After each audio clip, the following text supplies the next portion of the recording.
has come because there's a pressing urgency everywhere. The time for peace has come because we're just a few moments away from no longer being able to seize peace. This is why we have gathered here today. Some might say it's too late. Others might say it's too early. But one thing is certain. We can no longer wait. In 1947, this assembly decided on the splitting of mandatory Palestine across two states, a Jewish state and an Arab state, thus recognizing the right of each of them to self-determination. The international community granted to the state of Israel at last fulfilling the destiny of this people after millennia of roaming and persecution, and Israel founded a beautiful democracy there. The promise of an Arab state to date remains unfulfilled. Since then, there's been a long path of hope and despair intertwined, which Israelis and Palestinians have gone down, each in their own way.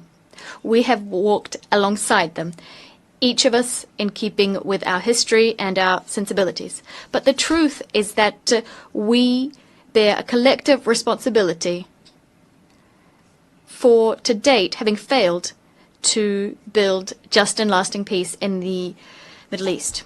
This is what became evident to us on the 7th of October 2023, when the Israeli people suffered the worst terrorist attack in its history. 1,224 men, women and children killed, 4,834 men, women and children injured, 251 men, women and children taken hostage. The cruelty of Hamas and all those who collaborated in this massacre dumbfounded Israel and astounded the world. The 7th of October remains an open wound for the Israeli soul and for our universal conscience. We condemn it unequivocally because nothing, never, nowhere can justify having recourse to terrorism. Minds go out and hearts go out to the victims and their families. We've expressed our compassion to all Israelis and first and foremost demand for all hostages still held by Hamas to be freed unconditionally. The French paid tribute to the 51 French men and women assassinated on that day and all other victims of October 7th. We will never forget them. Never. Just like we will never stop the existential fight against anti-Semitism. The French people know the sting of terrorism, and our hearts remember the expression of the bonds of brotherhood following the terrorist attacks committed in Paris on the 7th of January 2015, when dozens of foreign leaders were in the ranks of those offering their sympathies, among which the Israeli Prime Minister and the President of the Palestinian Authority. We know that you cannot show weakness in the face of terrorism, but we also know the perils of endless wars. We know that right must always prevail over might. We know from our own history that the commitment, a universal commitment to peace, is the legacy of centuries gone by and the only way towards salvation. And on behalf of our friendship with Israel, our commitment to which has never faltered in the name of our friendship with the Palestinian people, for whom we want the initial promise of the UN Charter to be fulfilled, we want two states living side by side in peace and security to become a reality. However, currently Israel is further extending its military operation in Gaza with the stated objective of destroying Hamas. But there are hundreds of thousands of people who have been displaced, injured, famished, traumatized. Their lives are still being destroyed. Although Hamas has been considerably weakened, and despite the fact that negotiations on a permanent ceasefire are the surest means of ensuring the release of hostages, nothing justifies the ongoing war in Gaza. Nothing.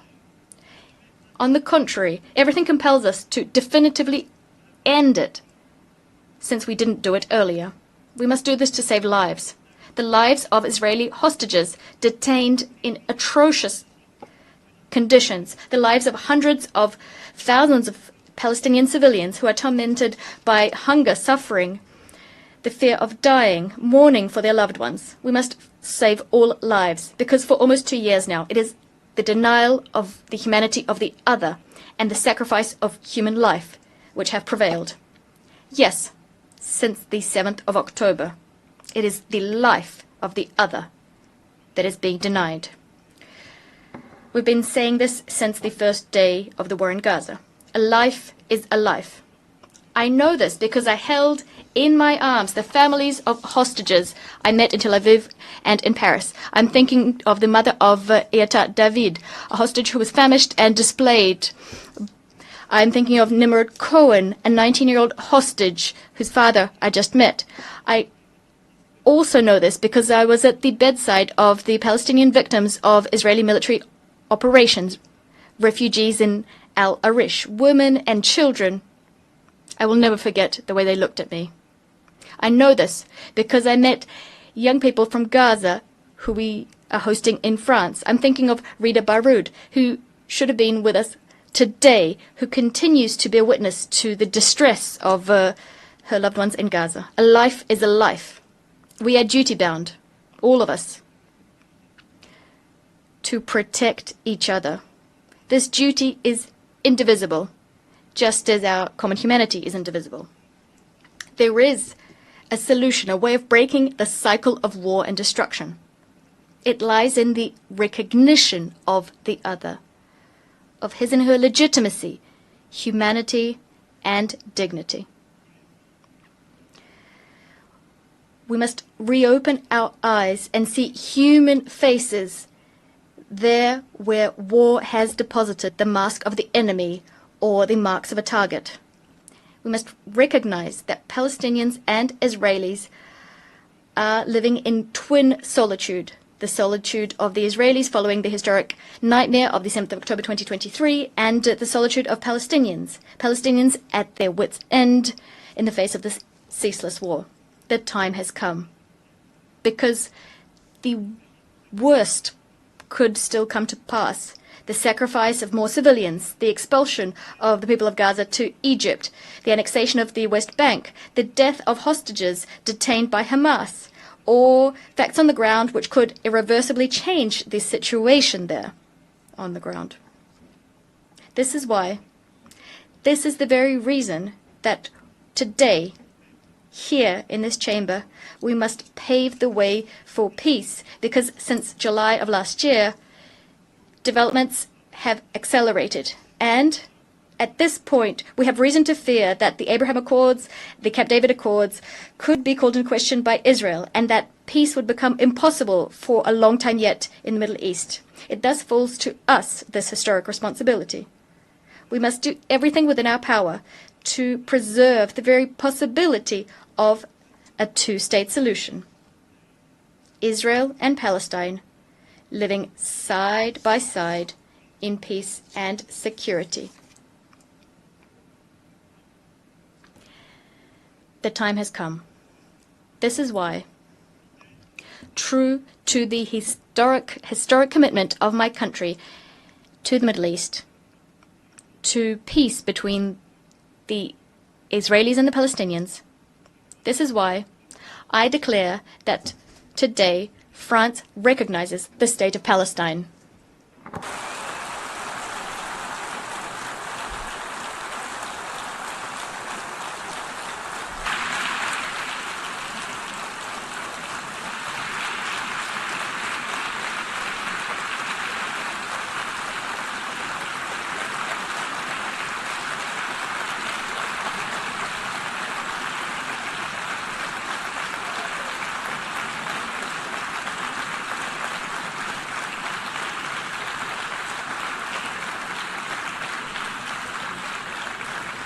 Cette reconnaissance, this recognition is a way of affirming that the Palestinian people is not a people too many. On the contrary, this is a people who never says goodbye to anything, as Mahmoud Darwish said. A people with a strong history, roots and dignity, the recognition of the legitimate rights of the Palestinian people takes nothing away from the rights of the people of Israel, who France supported from day one, and to the respect of which it is staunchly committed. This is why we're so convinced that this recognition is the only solution that will allow for Israel to live in peace. France has never wavered standing by Israel's side, even when its security was at stake, including when there were Iranian airstrikes. This recognition of the state of Palestine is a defeat for Hamas, just like for all those who foment anti-Semitism, nurture anti-Zionist obsessions, and who want the destruction of the state of Israel. This recognition by France goes hand in hand with others which will be announced today, and I thank them: Andorra, Australia, Belgium, Canada, Luxembourg, Malta, Monaco, Portugal, the United Kingdom, San Marino. They are here today.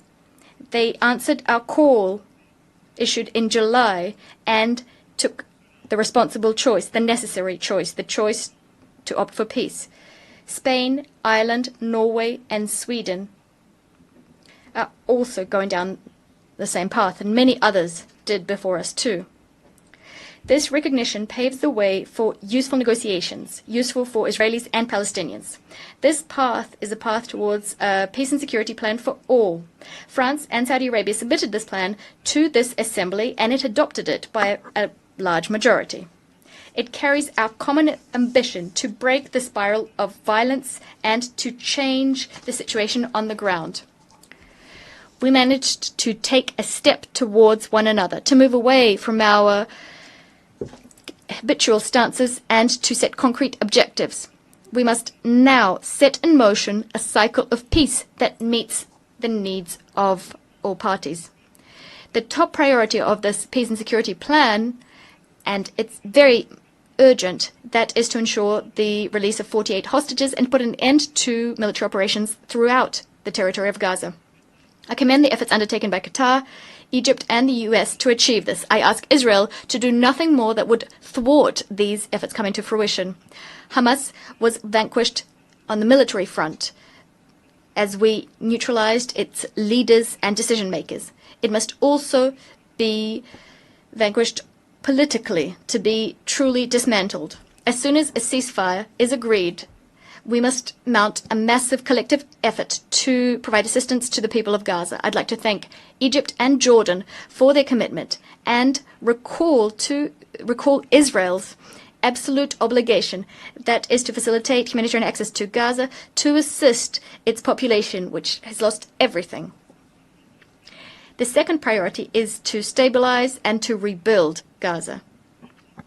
A transition administration incorporating the Palestinian Authority as well as the young people of Palestine, together with security forces, the establishment of which we will accelerate, will have the monopoly over security in Gaza. It will implement the dismantlement and disarmament of Hamas. And this with the support of international partners and the necessary means required for this difficult mission. France stands ready to contribute to an international stabilization mission, as well as to support, together with our European partners, the establishment and equipping of Palestinian security forces. As soon as negotiations permit, the Security Council could decide to deploy a civilian and security support mission, liaising with the Palestinian authorities and with the consent of the Israeli authorities. Furthermore, it'll be up to the state of Palestine to give hope to its people, tested by years of violence and occupation, division and negligence. It will be up to the state of Palestine to give its people a framework for democratic expression, a framework that's been renewed and that is secure. President Mahmoud Abbas committed to this before Prince Mohammed bin Salman and myself. He forcefully condemned the terrorist attacks committed on the 7th of October 2023. He reiterated his commitment to disarming Hamas and committed to excluding Hamas from future governance in Gaza, as well as from future governance throughout Palestinian territory. He reaffirmed his commitment to combating hate speech and promised an in-depth overhaul of Palestinian governance. France will play close attention to the full implementation of all of the commitments made to us. This renewed Palestinian Authority is a necessary prerequisite for the success of the indispensable negotiations we'll need to resume to come to an agreement on each of the final status issues. It's within this framework that I will be able to decide to open an embassy to the state of Palestine as soon as all of the hostages detained in Gaza have been freed and a ceasefire has been established. What France will be demanding of Israel will be just as considerable. Together with our European partners, we will be pegging, that is, our level of cooperation with Israel to the provisions, the measures Israel will be taking to put an end to the war and negotiate peace. It's thanks to this path that we will get a state of Palestine which is sovereign, independent, and demilitarized, bringing together all of its territories, recognizing Israel and being recognized by Israel in a region which will at last see peace reign upon it. What I also expect of our Arab and Muslim partners, who have not yet done so, is for them to uphold their commitment to recognize the state of Israel and to engage with Israel in normal relations as soon as the state of Palestine has been established. In so doing, together we will demonstrate dual recognition for the benefit of peace and security of all in the Middle East. Ladies and gentlemen, this is our peace plan. It establishes a demanding mechanism to end the war and enter into the negotiations phase. It allows for Israeli-Palestinian peace to be the first pillar of a new peace and security architecture in the Near East and the Middle East. It lends credibility to the possibility of further economic integration. Nothing will be possible unless the Palestinian authorities take full ownership of our renewed ambition so that we can at last achieve the two-state solution. I know that they are reluctant. I know that they harbor fears. And with the utmost respect, I hear the Israeli people, their sadness, their fatigue. But I want for the Israeli authorities to also hear this and to in turn take on commitments. I know that the Israeli people and the Israeli leadership have the strength to do this. I remember when I was a young man, when I learnt of the horrible assassination of Yitzhak Rabin, almost 30 years ago. He was killed for wanting peace.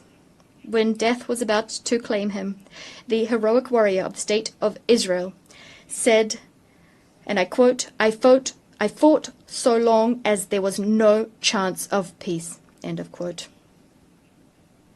But today, there is such a chance. Today, here, 142 states are proposing this peace. They're extending out their hands, ready to be shaken. So yes, the time has come to put an end to the war in Gaza. Massacres, death, right now. Urgency is what drives us. The time has come for Israel to live in peace and security from the Galilee to the Red Sea, through the Dead Sea and the Lake of Tiberias and Jerusalem. The time has come to no longer talk about the existence of the State of Israel. It's self-evident. The time has come to do justice to the Palestinian people and thus to recognize the State of Palestine, a brotherly country, a neighbor in Gaza, in the West Bank, and in Jerusalem. The time has come to cast out from these lands the vile face of terrorism and to forge peace. Yes, to forge peace. This is what has brought us here today. And we're very hopeful that we will be able to forge it. It is a choice we must make. It is our duty. Peace is much more difficult. It demands much more of us than all wars. The time has come.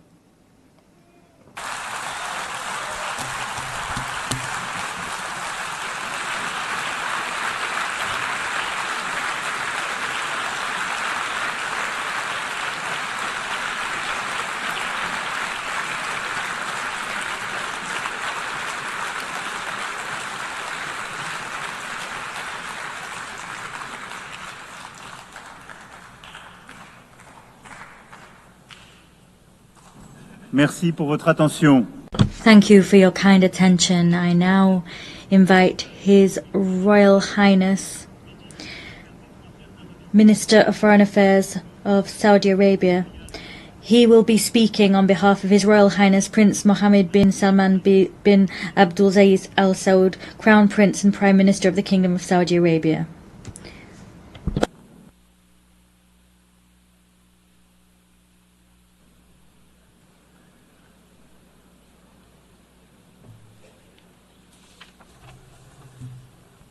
Bismillah ar-Rahman ar-Rahim. In the name of God, the Merciful, the Compassionate, Your Excellency, President of the Republic of France, Your Excellency, Secretary General, Your Excellency, President of the General Assembly, distinguished guests, God, peace and blessings be upon you. I have the honor to deliver the statement of the Kingdom of Saudi Arabia as a co-chair of this conference on behalf of His Royal Highness Prince Mohammed bin Salman bin Abdulaziz Al Saud, Crown Prince and Prime Minister of the Kingdom. It is my pleasure to convey to you the greetings of His Majesty King Salman bin Abdulaziz Al Saud, the custodian of the two holy mosques, and his wishes along with the Crown Prince's wishes for the success of this conference. We thank His Excellency President Macron and His Excellency Antonio Guterres for their efforts towards achieving the two-state solution. We thank him also for recognizing the State of Palestine. This conference is convened under the joint and co-chaired by the Kingdom of Saudi Arabia and France. At a time when the Israeli occupation authorities continues their aggression and their brutal crimes against our brothers, the Palestinians in Gaza Strip, and its violations in the West Bank and Al-Quds al-Sharif, and its repeated attacks on the sovereignty of Arab and Muslim countries, the latest of which was the attack against Qatar. This underlines the insistence of Israel to continue with its aggressive practices that threaten regional and international peace and stability and undermine efforts of peace in the region. This reiterates our deeply rooted conviction that the implementation of the two-state solution is the only way to achieve just and permanent peace. The historic position of His Excellency, the French President, to recognize the State of Palestine, and the fact that many countries has taken the similar courageous position, and the broad support for the resolution of the General Assembly to adopt the declaration, the New York Declaration on the peaceful settlement of the question of Palestine and the implementation of the two-state solution that received 142 votes in its favor reflects the will of the international community to render justice to the Palestinian people and consolidate their legal, historic right in line with international frameworks, relevant UN resolutions, and the Arab Peace Initiative.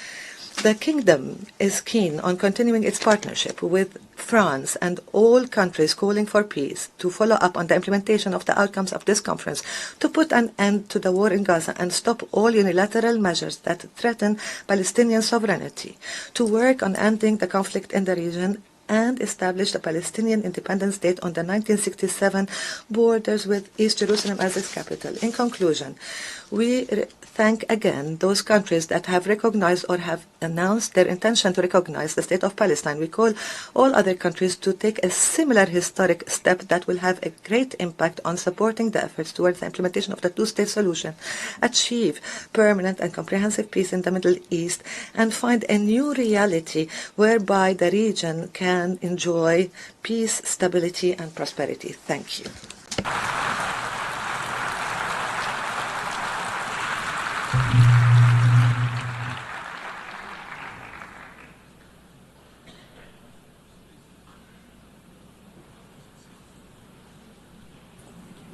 Je remercie.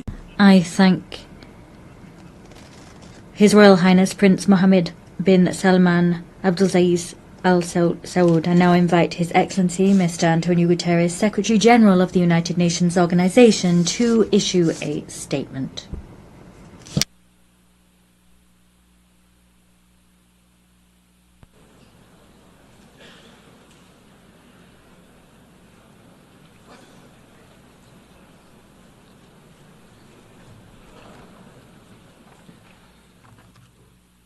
Distinguished co-chairs, Excellencies, ladies and gentlemen, I thank the government of France and the Kingdom of Saudi Arabia for convening this international conference on implementing the two-state solution.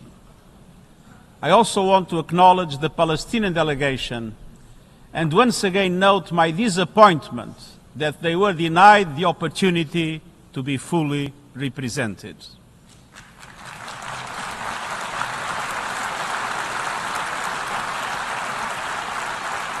Excellencies, let's have no illusions. The Israeli-Palestinian conflict has gone unresolved for generations. Dialogue has faltered. Resolutions have been flouted. International law has been breached. Decades of diplomacy have come up short. The situation is intolerable and it is deteriorating by the hour. We are here today to help navigate the only way out of this nightmare, a two-state solution, where two independent, sovereign, democratic states, Israel and Palestine, live side by side in peace and security with their secure and recognized borders on the basis of pre-1967 lines, with Jerusalem as the capital of both states, in line with international law, UN resolutions and other relevant agreements. I welcome the measures many member states are taking to galvanize support for the two-state solution, including the pledges to recognize the state of Palestine. And I welcome the General Assembly's endorsement of the New York Declaration. Excellencies, nothing can justify the horrific 7 October terror attacks by Hamas or the taking of hostages, both of which I have repeatedly condemned. And nothing can justify the collective punishment of the Palestinian people or any form of ethnic cleansing. The systematic decimation of Gaza, the starvation of the population, the killing of tens of thousands of civilians, most of them women and children, and hundreds of our own humanitarians. I call once again for an immediate and permanent ceasefire, the immediate and unconditional release of all hostages, and the immediate, full, safe, unconditional, and unhindered humanitarian access. Excellencies, nothing can also excuse developments in the West Bank that pose an existential threat to a two-state solution. The relentless expansion of settlements, the creeping threat of annexation, the intensification of settler violence, all of it must stop. The situation is morally, legally, and politically intolerable. We must recommit ourselves to the two-state solution before it is too late. A solution in which two independent, contiguous, democratic, viable, and sovereign states are mutually recognized and fully integrated into the international community. Excellencies, those who stand in the way are obligated to answer a fundamental question. What is the alternative? A one-state scenario where Palestinians are denied basic rights, expelled from their homes and their land, forced to live under perpetual occupation, discrimination, and subjugation? How is this possible in the 21st century? How is it acceptable? This is neither peace nor justice. It will only increase the growing isolation of Israel on the global stage, and let's be clear, statehood for the Palestinians is a right, not a reward.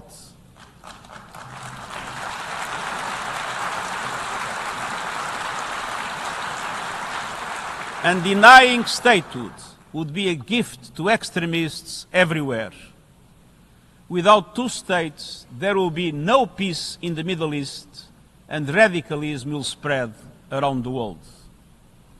Excellences, Excellencies, this conference must mark a turning point. It must pave the way for irreversible progress, to put an end to the illegal occupation and to make good on our collective aspiration for a two-state solution. All of this is fully in line with adherence to international law. It has been approved by the General Assembly and supported by the international community. It is the only credible path towards a just and lasting peace between the Israelis and the Palestinians, and the only credible path towards peace and security throughout the Middle East as a whole.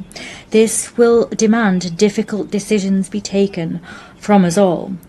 This will demand courage and leadership based on principles from all sides. I urge you to do everything in your power to allow the two-state solution to prevail.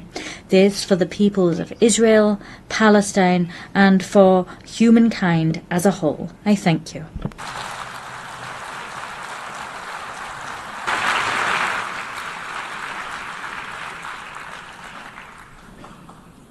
I thank the Secretary General of the United Nations Organization. I now invite Her Excellency Annalena Baerbock, President of the General Assembly, to make a statement.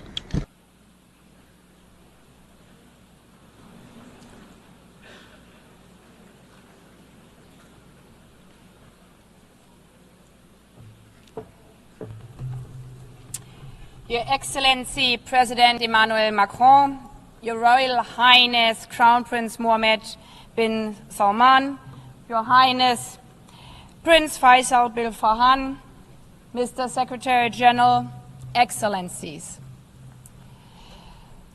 Taking over the presidency of the General Assembly, I received many letters. One moved me deeply. Attached to it were drawings by 3 Palestinian children, Remas, Enas, and Retal. The images were heartbreaking. One showed a school before and after, beneath a bright sun and a blue, clear sky. In the first, the school with open doors and happiness. In the second, their school lies in rubble. A lone boy stands on the debris of what must be once have been his safe place. Perhaps he had a favorite class, a favorite teacher, like our children, a best friend he played with there. Now, all of it is gone. All of the laughter of the children blown away. At that age, children should not be drawing pictures of war. Children should be learning mathematics. They should be playing with friends and scratch dragons or castles, not death and destruction. Yet, for the children of Gaza, this is their reality. Their horror lasted and lasts for over 700 days. Tens of thousands have lost their lives. Tens of thousands of dreams which never will come true. So many killed without the world even learning their names. Until we heard one voice so loud we could not overhear it. The voice of Hind Rajab, captured in a phone call with a red crescent while shelling rained down. After the car she was in was attacked, over and over again, killing her aunt, uncle, and 3 of her cousins next to her. She called over and over again, "I'm so scared, please come." The rescuers tried to calm her as they tried to reach her. They could not. Hind was killed before help arrived. The world failed her. As the world has also failed Kfir Bas and his brother Ayel. Kfir was just 9 months old. the youngest child abducted by Hamas on October 7th, taken with his 4-year-old brother Ariel and their mother. Both were killed in Gaza by terrorists. The world will remember their names as symbols of innocent childhood stolen by terror.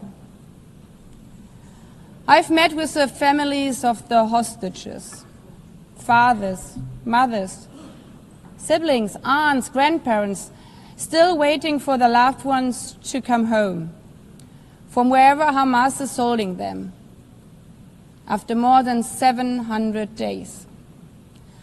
I've also met with Palestinian families, fathers, mothers, siblings, aunts and grandparents, whose loved ones are buried in the ruins of Gaza.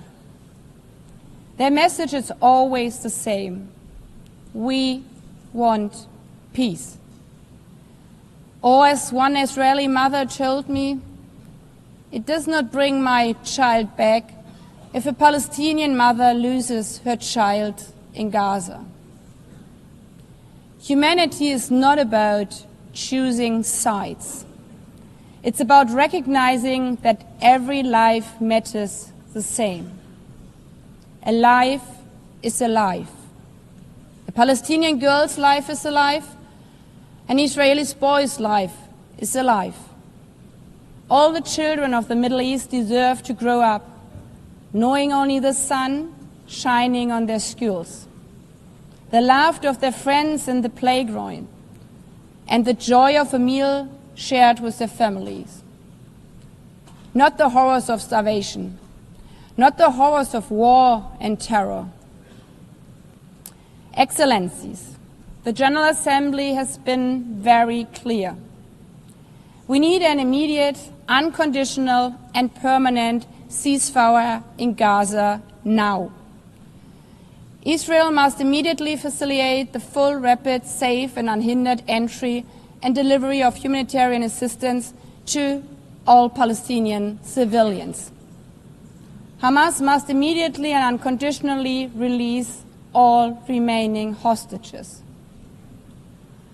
But the horrors of Gaza make equally clear that we cannot allow such devastation to happen again.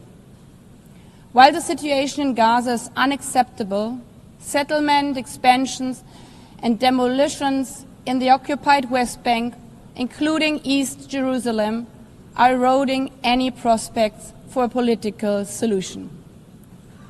The decade-long Israeli-Palestinian conflict cannot be resolved by endless war, permanent occupation, and recurrent terror. The only way to ensure that future generations of both Palestinians and Israelis can live in peace, security, and dignity is the two-state solution. As the Secretary General said, it's a right, not a reward, to live in your own state, as all humans around the world. We know that some think this is naive. The first resolution on this matter is almost as old as this organization. 78 years ago, the General Assembly adopted Resolution 181, laying the foundation for two states, knowing it's the only way for peace. And to those of you who argue now, but we have tried for decades and failed over and over again, there can be only one answer.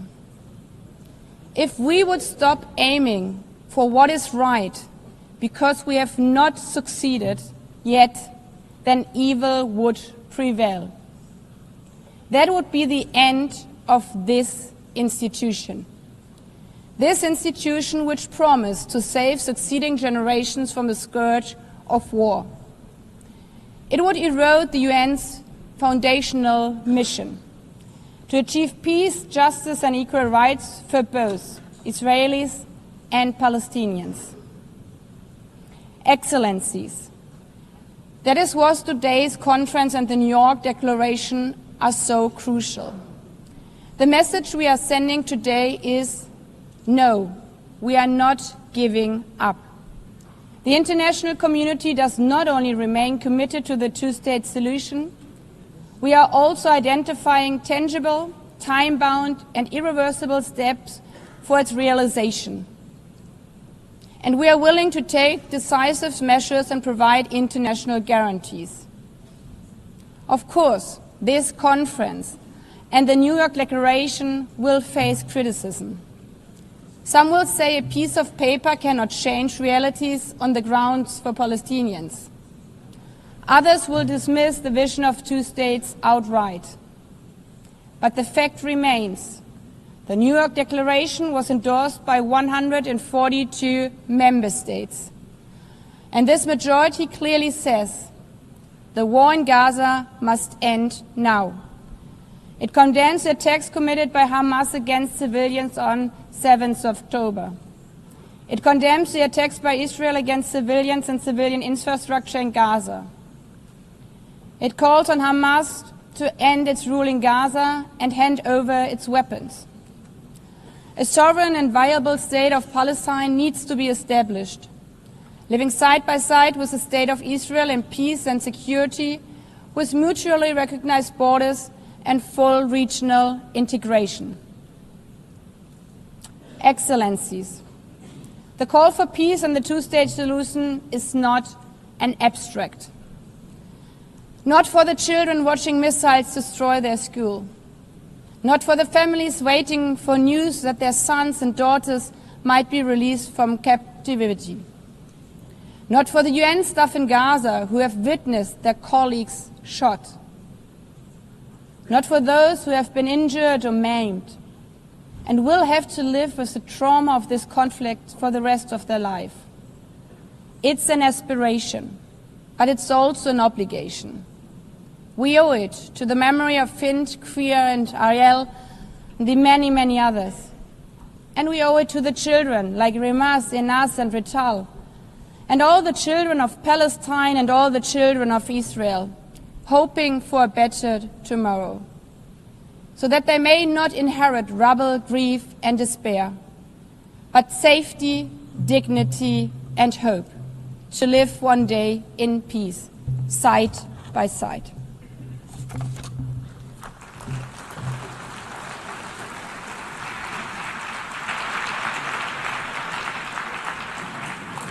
Je remercie Madame. I thank the President of the General Assembly. I now invite His Excellency Mahmoud Abbas, President of the State of Palestine, to deliver a statement via video conference.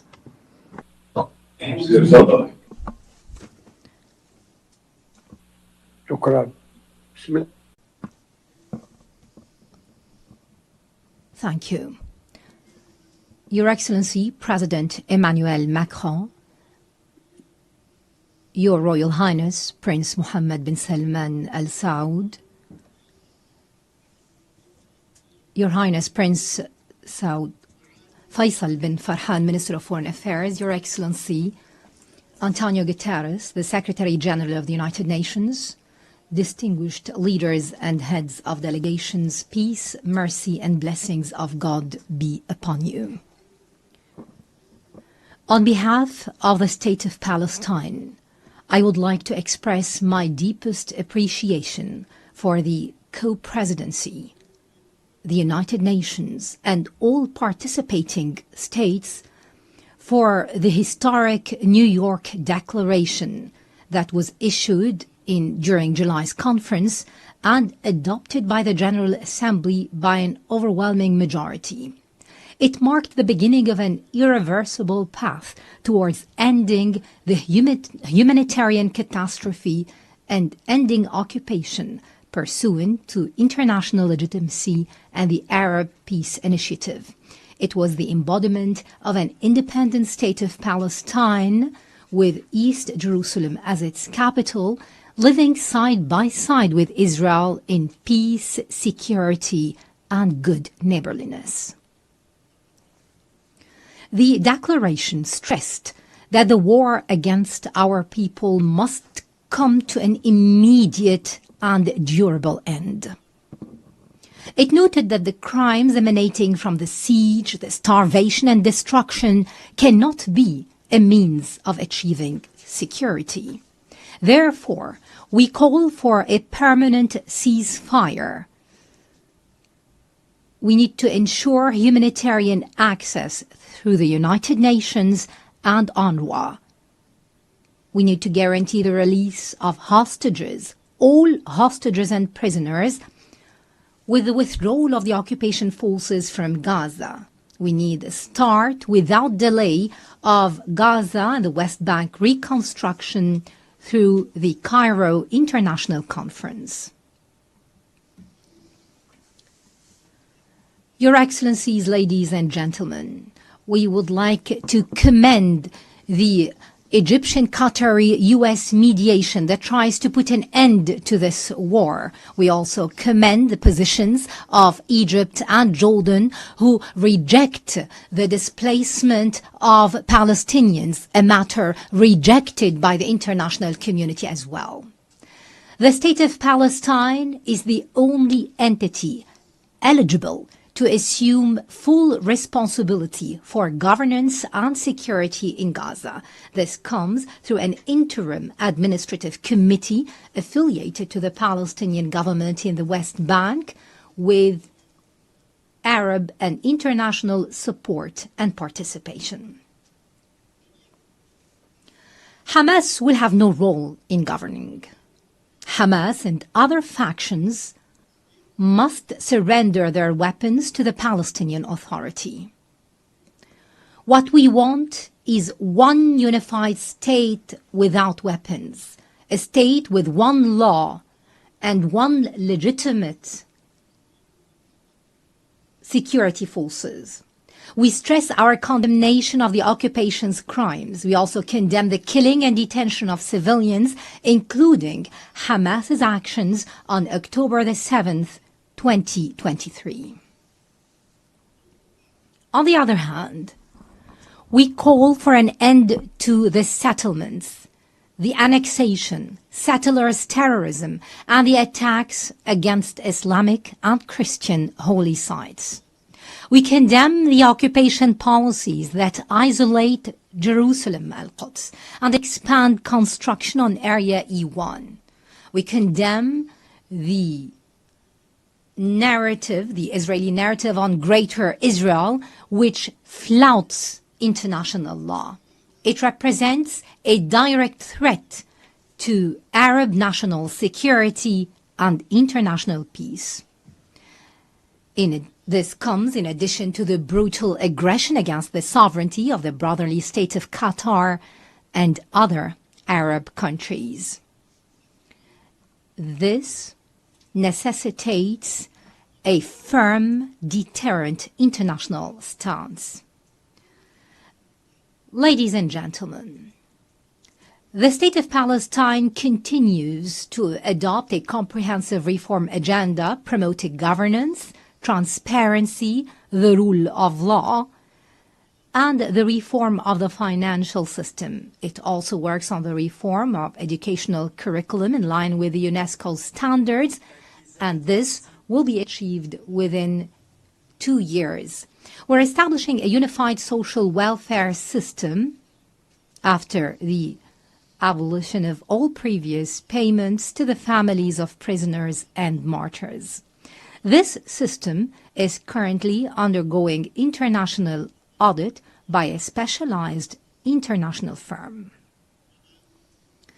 We underline our commitment to organize presidential and parliamentary elections after the end of the war, and within 1 year. We will draft an interim constitution within 3 months to ensure the transfer of power from the authority to the state. This will ensure that no party or individual will participate unless they adhere to the political program and the international commitments of the Palestine Liberation Organization and the rules of international legitimacy. The elections will be held under international observance. Ladies and gentlemen, We desire a modern democratic state based on the rule of law, pluralism, power sharing, equality, justice, and the empowerment of women and youth. We commend the positions of those countries that recognized the state of Palestine. We call on those who have not yet done so to follow suit. We call for your support so that Palestine become a full-fledged member of the United Nations. We have already recognized the right of Israel to existence in 1988 and in 1993, and we still recognize the State of Israel. In this vein, I would like to thank France, Britain, Canada, Australia, and Belgium, in addition to Portugal, Luxembourg, San Marino, and Andorra, and other countries that have been mentioned by His Excellency, the President of France. And we recall with appreciation all 149 countries who have already recognized the state of Palestine earlier. They have participated in our long struggle, the last of which was Spain, Ireland, Norway, Slovenia, and Armenia. We would also like to commend the important role of the presidency of this conference, the Kingdom of Saudi Arabia and France, as well as Britain, in galvanizing more international recognition. We'd also like to thank all participating countries in this conference for their important role, issuing the New York Declaration and taking irreversible steps to bring about durable peace based on the two-state solution and based on international legitimacy. We would also like to commend the role of the brotherly and friendly countries that support our Palestinian cause in the international fora. We would like to commend in particular the role of Algeria, which is assuming the Arab seat in the Security Council. We commend the positions of the peoples and organizations that support the legitimate rights of the Palestinian people to freedom, independence, and statehood. We reject any confusion, I repeat, any confusion between the solidarity with the Palestinian cause and the issue of anti-Semitism. We reject the latter, proceeding from our values and principles. We would also like to express our readiness to work with the U.S. President Donald Trump, with Saudi Arabia, France, and the United Nations and all partners to implement the peace plan adopted during this conference within a specific timetable with international guarantees and monitoring.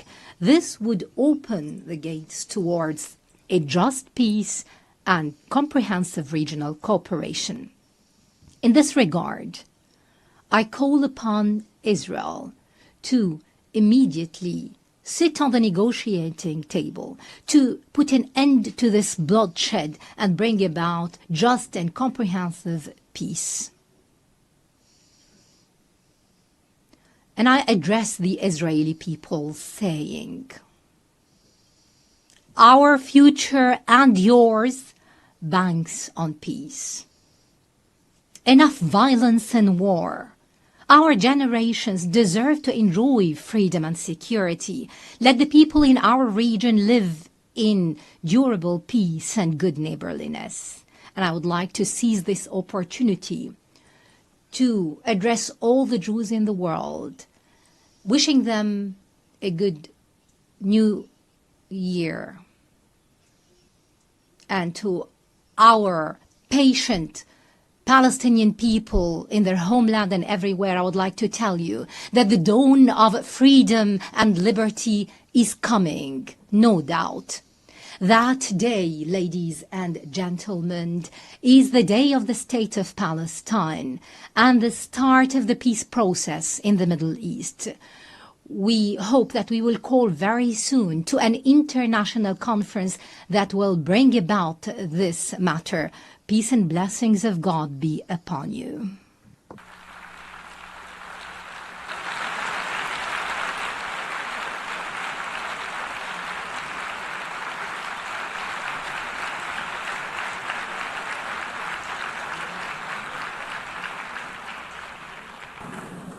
Je remercie le président. I thank the President of the State of Palestine. Excellencies, distinguished representatives, before suspending the formal proceedings of the conference, we would ask you to kindly remain seated for the next part of this afternoon's program. This meeting is suspended. Nous allons à présent We will now listen to statements made by heads of state and government, including by the co-chairs of the working groups. They will present tangible efforts made to implement the New York Declaration. I remind you that this Assembly endorsed the New York Declaration by a vast majority to the tune of 142 votes. We remind delegations that statements are limited to 5 minutes for heads of state and government, and those by ministers should be limited to 3 minutes. Microphones will be cut off automatically after these time limits have been exceeded. I now give the floor to the King of Jordan, Your Majesty.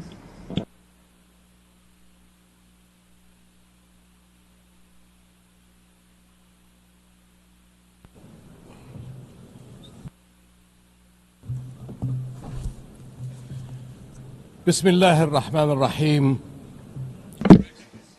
Friends, I thank France and the Kingdom of Saudi Arabia for convening this meeting. We meet here at the UN, where every country, every people are promised a voice. We meet to raise our voices for peace and for justice, for the only path to ensuring security for the Middle East and beyond the two-state solution. This year marks the 80th anniversary of the United Nations.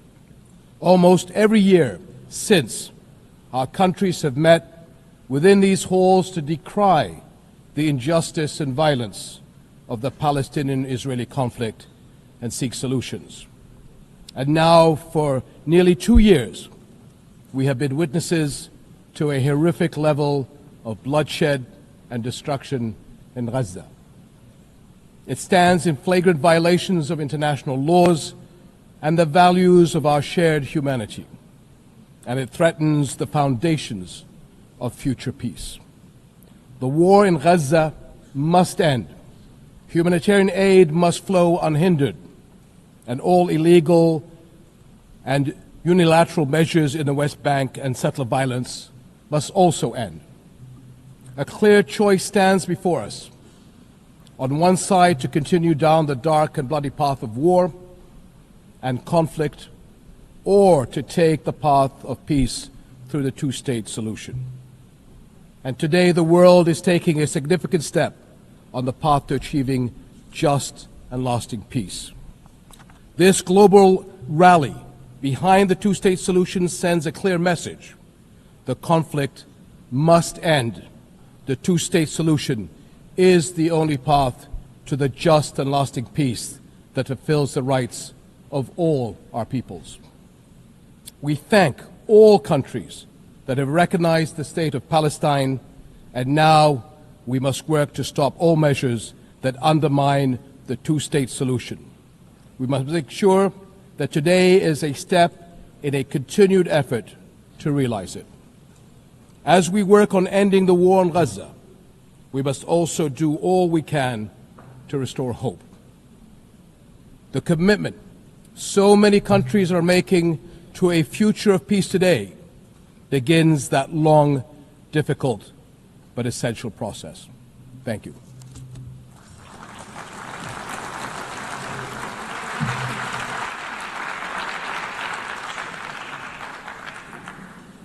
Je remercie. I thank His Majesty the King of Jordan. I now give the floor to the President of Turkey.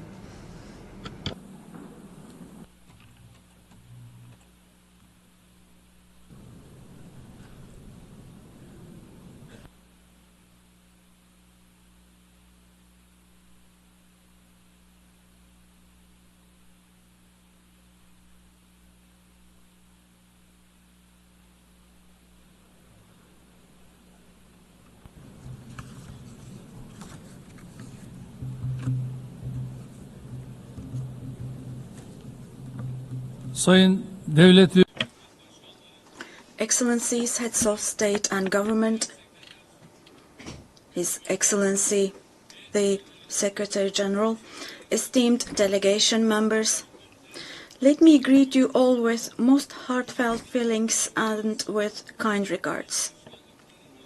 First of all, I would like to express my gratitude to France and to Saudi Arabia, who are co-chairing this conference. I congratulate all the countries that have decided to recognize the state of Palestine for honoring the voice of justice and of conscience. I hope that this step, along with the initiatives to be undertaken in the coming period, will accelerate the implementation of a two-state solution. In our region, an unprecedented catastrophe has been unfolding for nearly 2 years now under the Israeli government's heavy and inhumane attacks.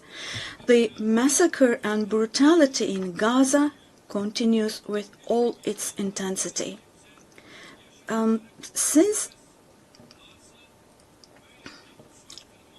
it is true that anyone who has a conscience cannot possibly accept this or remain silent vis-à-vis all this, the Netanyahu government is trying to make sure the following.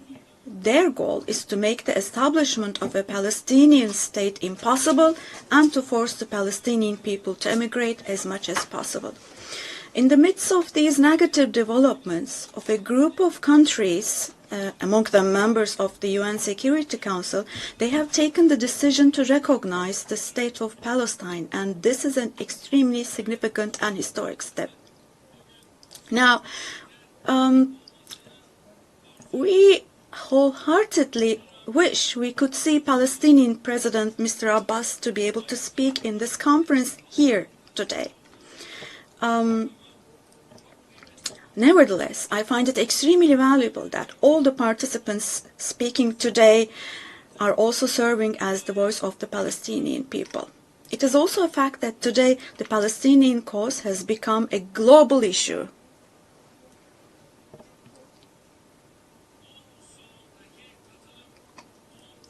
The participation in this hall today is the most important proof of this. In Europe, in Asia, the Americas, and Africa, we are witnessing people chanting "Free Palestine" on the streets, on social media, or in the press more than ever before now. This contradiction should not escape anyone's attention, including my friends here.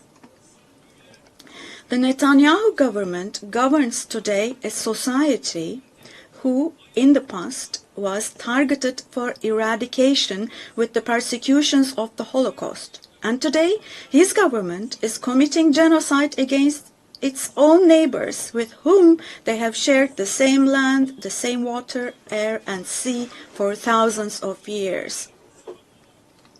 Standing up against this oppression is not only a legal duty of the international community, but also a moral responsibility. The international community must stop expansionism in the West Bank, also the fait accompli in East Jerusalem, and the attempts to spread instability in the region. Otherwise, we cannot possibly talk about the presence of an international order or talk about defending universal values.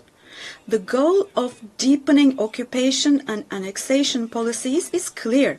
The goal is to kill the vision of a two-state solution, to leave no ground for the state of Palestine to survive, to exile the Palestinian people, and to implement their expansionist ambitions by fueling instability in the region. Now, this cannot be allowed. At this conference today, I hope that the countries that have shown the courage to recognize the state of Palestine will follow through on this historic stance with determined, concrete and deterrent steps. It is now necessary to declare a ceasefire, ensure unhindered access to humanitarian aid to Gaza, and for Israel to withdraw its forces from Gaza.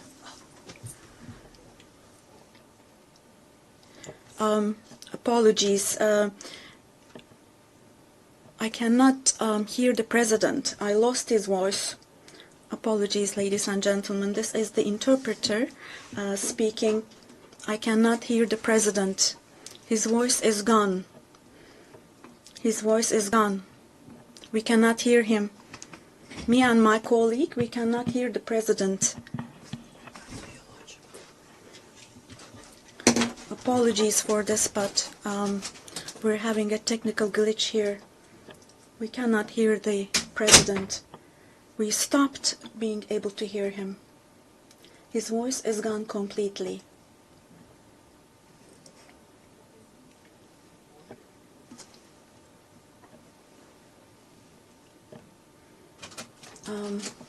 Sorry, but we cannot hear the President. His voice is gone completely. We stopped being able to hear him. And right next to our booth, we have colleagues from, we believe, the Brazilian delegation, the Portuguese booth, and I can see them from the window. They cannot hear the floor either. We cannot hear the floor. We cannot hear the floor. Oh, it's back. Au président du Brésil. I give the floor now to the President of Brazil.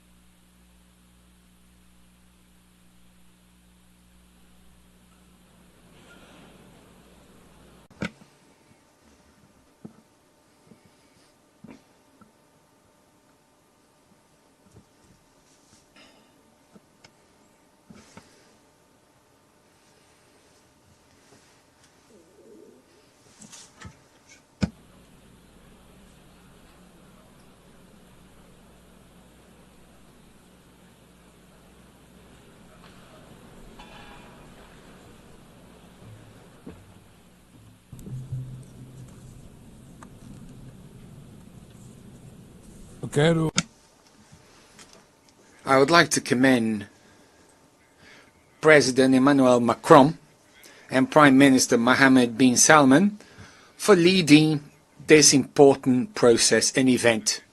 The question of Palestine arose when the General Assembly adopted the so-called Partition Plan 78 years ago.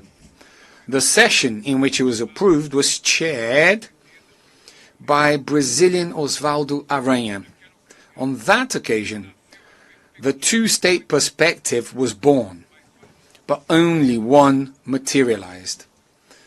The conflict between Israel and Palestine is the paramount symbol of the obstacles faced by multilateralism. It shows how the tyranny of the veto sabotages the very reason for the UN's existence, of avoiding atrocities like the ones that motivated its founding from happening again. It also goes against its universal vocation, blocking the admission as a full member of a state whose creation derives from the authority of the General Assembly itself. A state is based on three pillars: territory, population, and government.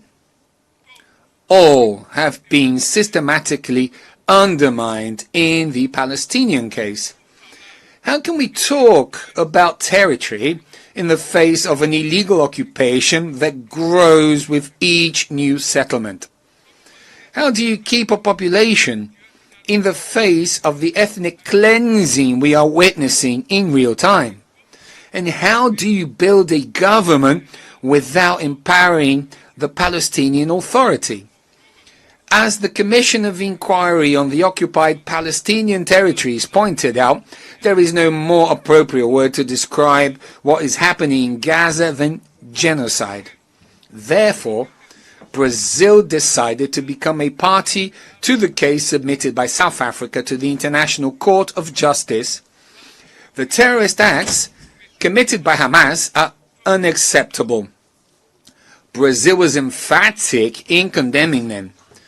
But the right to defense does not authorize the indiscriminate killing of civilians. Nothing justifies taking the lives or mutilating more than 50,000 children.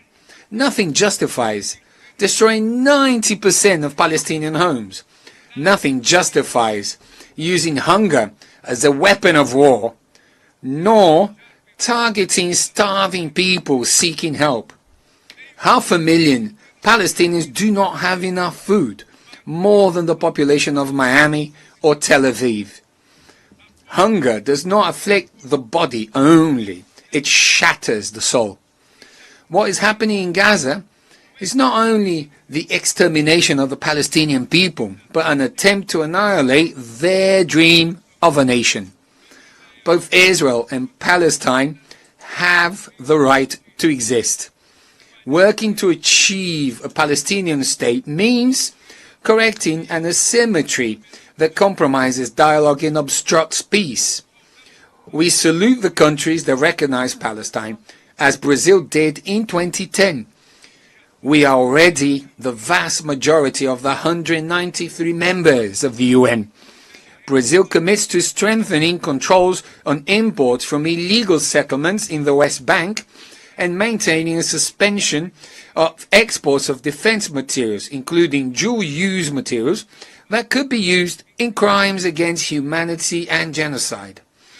Given the Security Council's failure to act, the General Assembly must exercise its responsibility.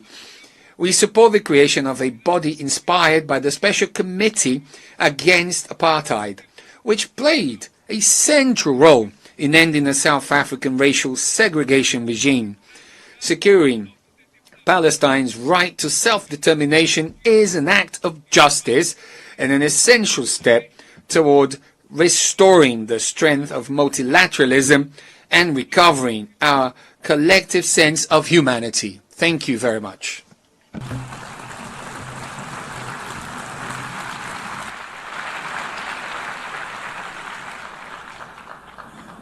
Je remercie. I thank the President of Brazil. I now give the floor to the President of Portugal.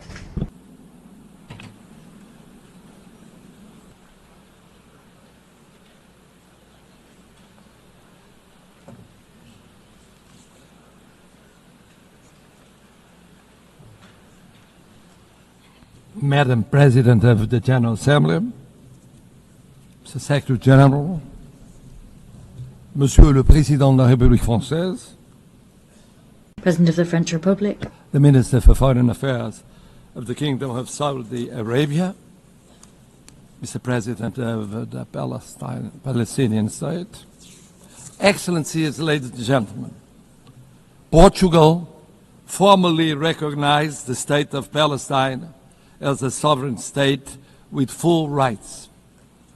This decision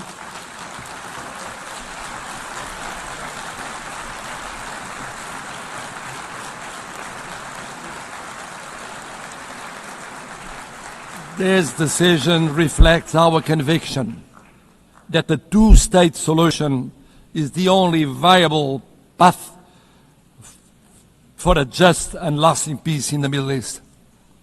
By reaffirming it here, Portugal seeks to contribute to a broader international effort towards peace, justice, and stability.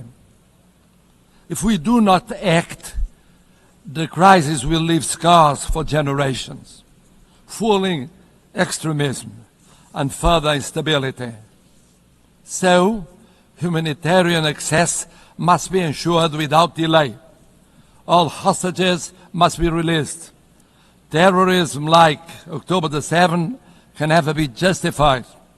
And civilians, regardless of nationality, religion, or ethnicity, must be protected at all times. And therefore, a ceasefire must be attained immediately. Portugal's commitment to peace in the Middle East has been constant and clear. We have always defended the two-state solution in line with the United Nations resolutions and the 67 borders. We supported Palestine's observer status in 2012, voted to enlarge its rights in the Assembly in 2024, and endorsed the New York Declaration earlier this year. We welcome the unprecedented commitments made by the Palestinian Authority in the context of the New York Declaration. We recognize that both countries continue to face security threats, which must be addressed through dialogue, cooperation, and the pursuit of a just and lasting peace. Portugal's recognition of the State of Palestine is not an isolated gesture, but a continuation of a long-standing policy and a decisive contribution to the safeguarding of the two-state solution. Excellencies, Portugal stands ready to work actively towards this collective endeavor. Our message is clear. Recognition of the State of Palestine is recognition of peace itself. Now, today, tomorrow would have been too late. Thank you.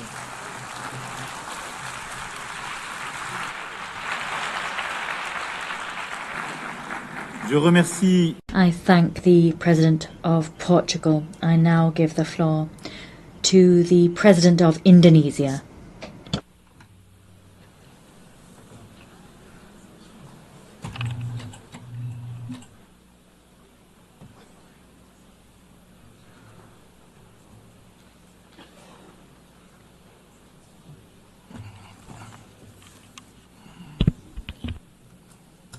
His Excellency President Emmanuel Macron, President of the French Republic, His Highness Prince Faisal bin Farhan Al Saud, Foreign Minister of the Kingdom of Saudi Arabia, as the co-chairs of this distinguished meeting.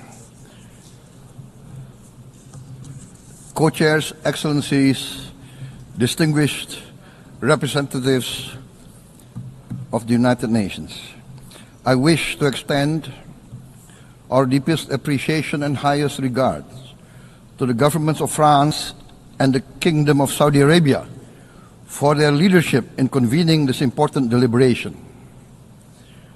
It is with a heavy heart that we recall the ongoing unbearable tragedy in Gaza. Thousands of innocent lives, many of them women and children, have been killed. Famine looms. Human catastrophe is unfolding with our eyes.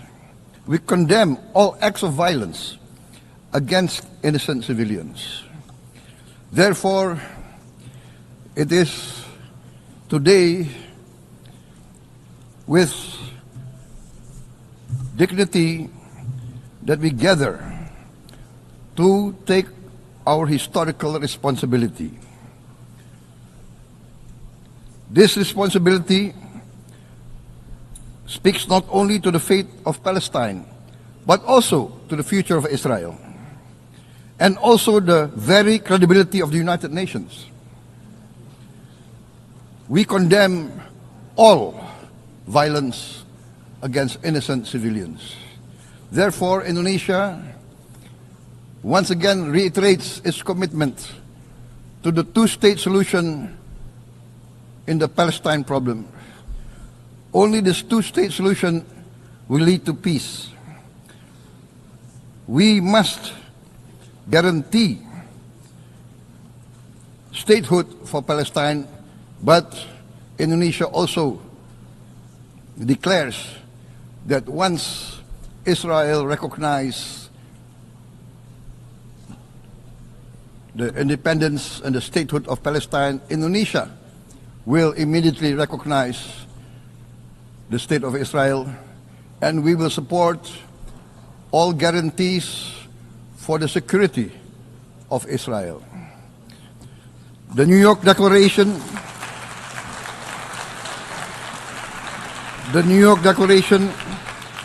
has provided a peaceful and just pathway towards peace. Statehood must mean peace. Recognition must mean a real chance towards lasting peace. It must be a real peace for all sides, for all parties. Distinguished Excellencies, we commend the leading states of the world that have taken this principled step. France, Canada, Australia, the United Kingdom, Portugal, and many other leading countries of the world have taken a step on the right side of history. The recognition of the state of Palestine is the right step on the right side of history. To those who have yet to act, we say, history does not stand still. We must recognize Palestine now. We must stop the humanitarian catastrophe in Gaza. Ending the war must be our utmost priority. We must overcome hatred, fear. We must overcome suspicion. We must achieve the peace that is necessary for the human family. We are ready to take our part in this journey towards peace. We are willing to provide peacekeeping forces.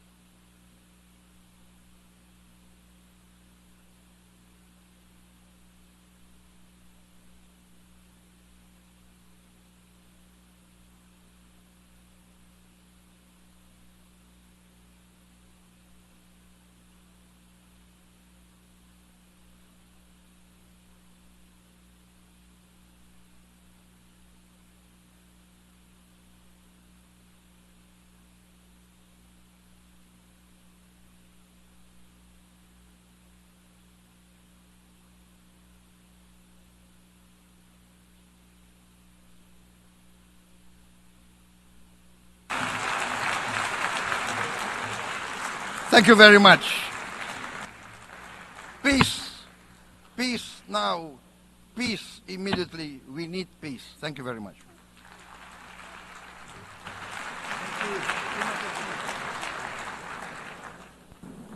Je remercie le président de l'Indonésie. I thank the President of Indonesia. I now give the floor to the President of Senegal.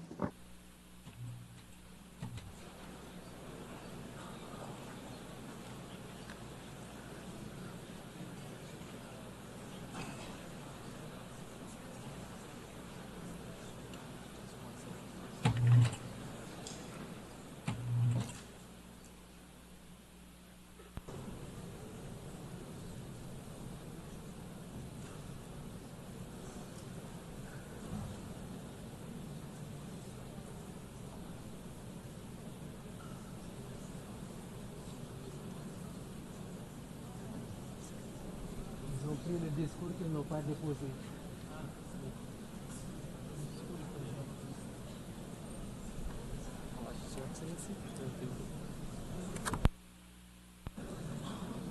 Messieurs les co-présidents, Co-chairs, dear colleagues, Secretary General of the United Nations, ladies and gentlemen, I commend the leadership of France and Saudi Arabia, and I commend the commitment of all here present to the Palestinian cause.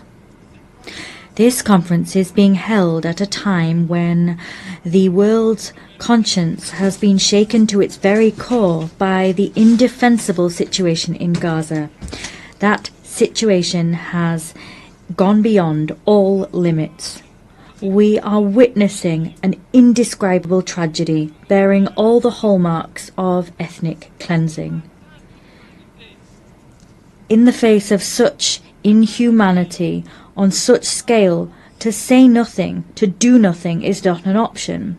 That choice would even be passive complicity. We are here to recall the very meaning of the founding principles of the United Nations: the sovereignty of peoples, equality of rights, peace through justice, the respect of international law, and the protection of civilians, even in times of war. These are all values that have today been annihilated and which now lie under Gaza's rubble.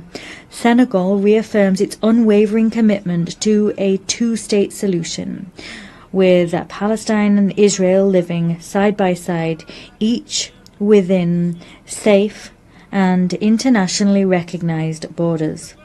That was the goal of the partition plan for Palestine decided upon by the United Nations. This is also a demand for peace and security for the peoples of the two countries. This is a call for justice and humankind. It is for this reason that Senegal supports the outcome document of our meeting prepared by the ministerial conference held last July. My country at that conference co-chaired the round table on compliance with international law. To make a difference, we must together send out a clear message. The occupation must cease. The suffering of civilians must cease. We must work towards an immediate ceasefire. Israel must stop its bombing and authorize the delivery of humanitarian aid by the United Nations. The United Nations must consider deploying a stabilization and observation mission to guarantee that Israel's illegal actions stop. In brief, the promise of two states must finally be fulfilled. In this connection, I commend the recent adoption by the UN General Assembly of a resolution for a peaceful two-state solution that was adopted by an overwhelming majority. The Senegal also commends the historic decision taken by countries that have today decided to recognize the state of Palestine. As chair of the Committee on the Exercise of the Inalienable Rights of the Palestinian People, Senegal will continue to get on board with any initiative aimed at fostering the return of a lasting peace to Palestinian lands. I appeal here to the world's conscience. Here, we're not looking to pit one side against another or to choose between them. But what we're looking to do here is to defend life, to ensure the voice of reason and law can ring out, and to preserve what makes our common humanity, that is, our capacity for empathy, justice and solidarity. It is time to take tangible measures to create a viable Palestinian state. I thank you.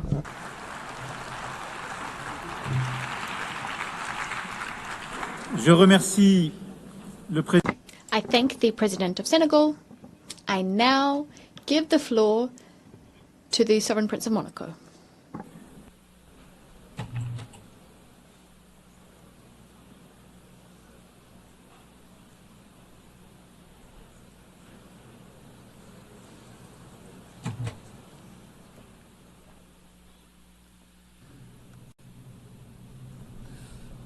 Cher co-président.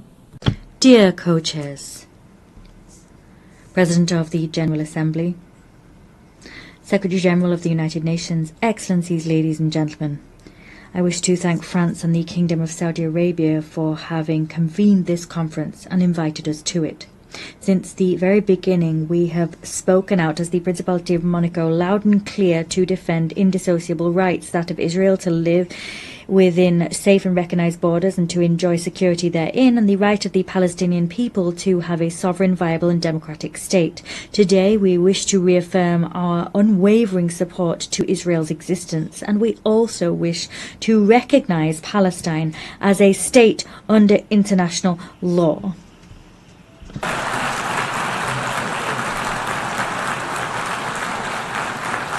That is what I'm doing here before you now.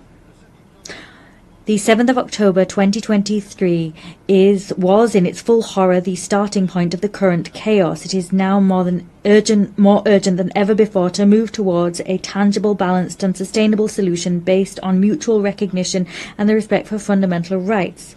This as soon as all hostages have been released and as soon as Hamas has been disarmed.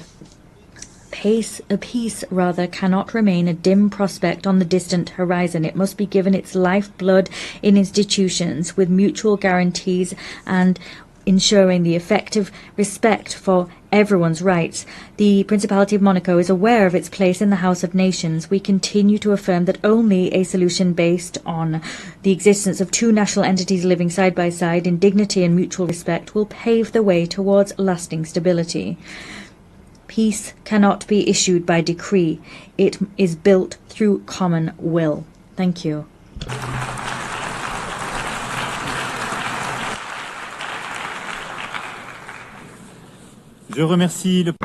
I thank the Sovereign Prince of Monaco. I give the floor to Prince Faisal bin Al Saud.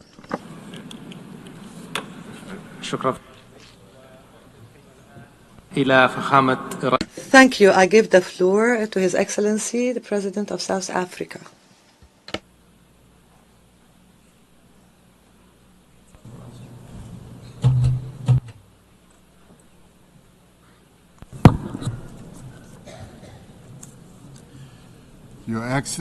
Your Excellencies, would like to thank France and the Kingdom of Saudi Arabia for convening this very crucial conference. This is a moment of great significance, not only for the people of Palestine, not only for the people of Israel, but for all people who cherish the ideals of freedom and self-determination. Shortly after the United Nations was created, the General Assembly adopted Resolution 181, which recommended the creation of two states, Israel and Palestine. Immediately after the adoption of this resolution, only one state was created, the State of Israel, casting and ushering the Palestinians into a decades-long wilderness of statelessness, characterized by decades of occupation and now genocide. I'd like to congratulate the President of France, President Macron, for today announcing a very bold decision to support the long overdue creation and the recognition of the sovereign state of Palestine. President Macron, I stand here to congratulate you and to congratulate others who have taken this step. South Africa reiterates its firm commitment to the creation of a contiguous Palestinian state existing peacefully side by side with the State of Israel along the 1967 borders with East Jerusalem as its capital. South Africa condemned the 7th October attacks by Hamas that resulted in the deaths of more than 1,200 people. In response to this attack, Israel has unleashed disproportionate punishment against the people of Palestine. And we say here today that the only solution to this conflict is a two-state solution. The viability of a two-state solution depends on full and universal respect for international law. All states, including the State of Israel, must comply with the collective obligations under international law.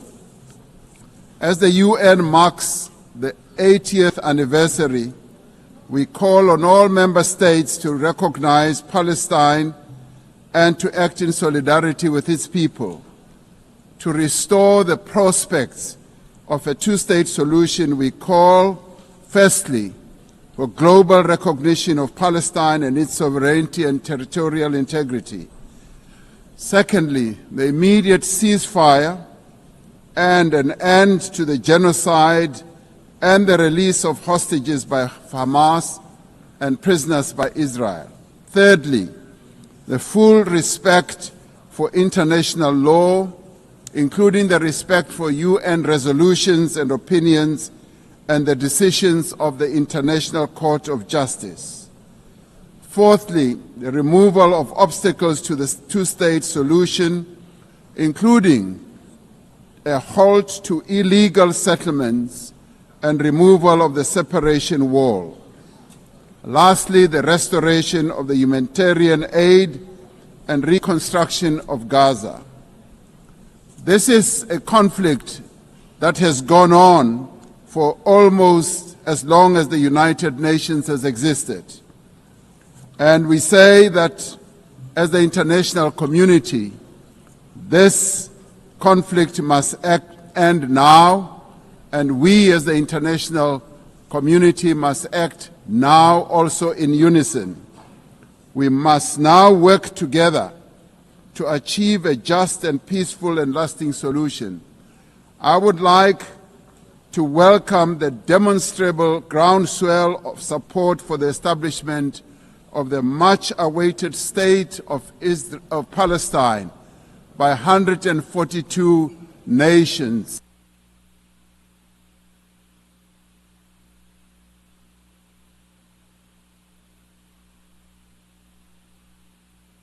The speaker's microphone has been cut off.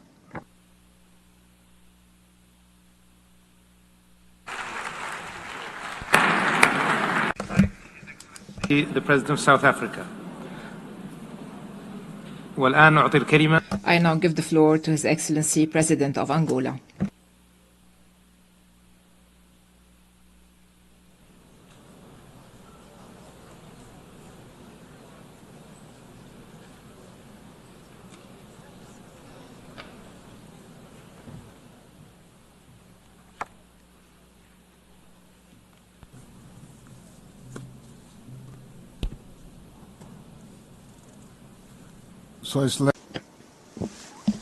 Your Excellency Emmanuel Macron, President of the French Republic, Your Excellency Sheikh Faisal Al Saud, Minister of Foreign Affairs of the Kingdom of Saudi Arabia, co-chairs of this special session, Excellencies, I would like to welcome the holding of this important international conference, which confirms the commitment of the United Nations member states to the urgent search for a peaceful, just and lasting solution to one of the most complex conflicts on the planet and the oldest in the Middle East. A special mention should be made to the French Republic and the Kingdom of Saudi Arabia, which have committed themselves very firmly and tirelessly in conducting this initiative. Excellencies, in the context of this meeting, the New York Political Declaration on Peaceful Resolution of the Issue of Palestine and the implementation of the two-state solution, adopted on September 12 this year by the United Nations General Assembly, assumes unquestionable relevance as it demonstrated that there is an increasingly growing international consensus on the need to end the war in Gaza based on the effective implementation of the two-state solution. This conflict, which lasted for decades and has an unusual level of violence, will not be resolved, as all evidence show, by resorting to weapons, no matter how sophisticated they may be. The international community, which is increasingly aware of this fact, must use urgently all means at its disposal to convince the belligerents that the only way out of this situation is through dialogue to achieve a definitive peace based on the creation of the State of Palestine and peaceful coexistence between the two peoples. This is the position of the African Union, which also includes the principle that the East Jerusalem should be the capital of the independent and sovereign state of Palestine, and the Republic of Angola is unconditionally aligned with the African Continental Organization in this effort, in which we all are committed to the definitive resolution of this conflict. Excellencies, we are following with deep concern the alarming reports about the catastrophic humanitarian situation in the Gaza Strip, where entire communities, including many children, succumb daily to hunger and survive in subhuman conditions. Africa in general, and the Republic of Angola in particular, we have a firm position of condemnation of terrorism in all its forms and manifestations, and within this principle we condemned the action that results in the death and kidnapping of a large number of people in Israel by Hamas. Therefore, we demand their urgent and unconditional release as a step towards creating the necessary condition for dialogue. Along with our unequivocal condemnation of this act of deliberate violence perpetrated against Israel civilian by Hamas, we also repudiate the disproportionate reaction of the State of Israel with the use of fighter jets, bombers, tanks and heavily artillery against not conventional army, but against defenseless civilian population of Palestine, journalists, medical personnel, employees of United Nations and humanitarian organization agencies under the pretext of persecuting Hamas. We also condemned the instrumentalization of humanitarian assistance as a weapon of war due to its profoundly inhuman and difficult to justify. In the face of this tragedy, it is urgent that we call for an immediate suspension of measures that obstruct and jeopardize the fundamental rights of population of Palestine, including the right to life, medical care and food. We view with great concern these acts of war carried out selectively by Israel in several countries in the region, in total disregard for the norms of international law and principles and values of the United Nations charters, that do not produce other effect than lead to the resurgence of tensions and instability in the Middle East by destroying the prospect of resolving the conflict through dialogue and negotiations. Excellencies, the Republic of Angola, in an act of coherence and historic anticipation, formally recognize.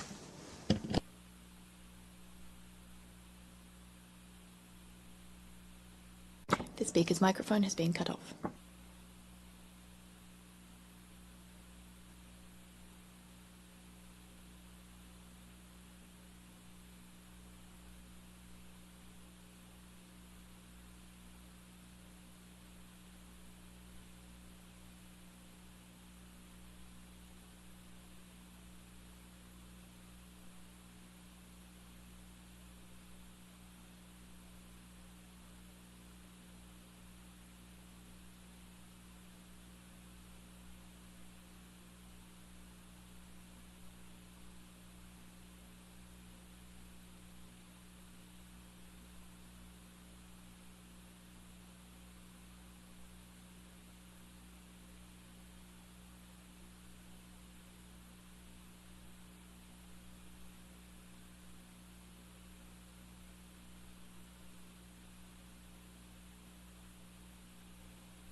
I thank His Excellency, President of Angola, and I now give the floor to the Prime Minister of Australia.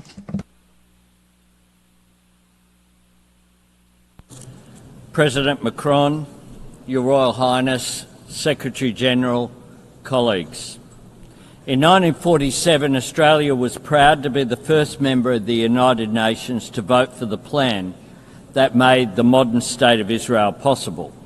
But that plan always encompassed two states, a State of Israel and a State of Palestine, living side by side within internationally recognised borders, recognising each other's right to live in peace and security. 8 decades ago, those hopes were consumed by conflict, and that has been the grim pattern over the years. Opportunities not taken, compromises rejected, good faith betrayed, a cycle of violence that has crushed generations. We saw that in the horrific events of October 7, 2023. Hamas terrorists descending on a festival promoting friends, love and infinite freedom to perpetrate atrocities. One Australian, Galit Carbone, was among those killed. Australia embraces all who carry the weight of grief. We repeat our call for the hostages to be returned immediately and with dignity. And we stand with Jewish people everywhere who feel the cold shadow of history's darkest chapter in any act of anti-Semitism. Throughout this conflict, Australia has supported calls for a ceasefire because every innocent life matters. Every Israeli life, every Palestinian life. Right now, Gaza is in the grip of a humanitarian catastrophe, and the Israeli government must accept its share of responsibility. Tens of thousands of civilians have been killed. Desperate people, including children, denied vital aid. Aid workers killed, including Australian Zomi Frankham. Journalists killed trying to bring the truth to light. This comes alongside the continued illegal expansion of settlements on the West Bank and an increase in settler violence. Threats to annex parts of Palestine and permanently displace the Palestinian people. Such conduct risks putting a two-state solution beyond reach. That is where the current road leads. We must choose a different path. We must break this cycle of violence and build something better. Yesterday, Australia recognised the State of Palestine.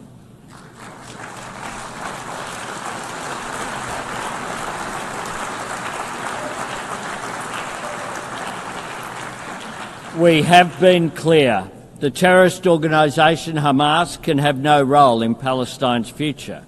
Our recognition was predicated on commitments from the Palestinian Authority, reaffirming Israel's right to exist in peace and security, that Hamas turn over its weapons to Palestinian security forces and never controls Gaza again, and the PA must demilitarise, hold democratic elections and undertake wholesale reform to governance, finance and education. The leadership of the Arab League has added strength to these commitments.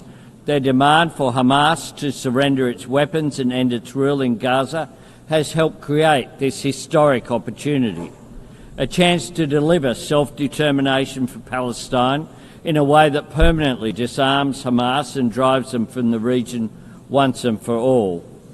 Recognising the aspirations of the Palestinian people is about more than a seat, a voice and a vote in the councils of the world.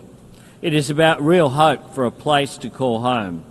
This is the same hope that sustained generations of Jewish people, the same hope that binds us all to our countries and cultures and drives us to want a better life for our children.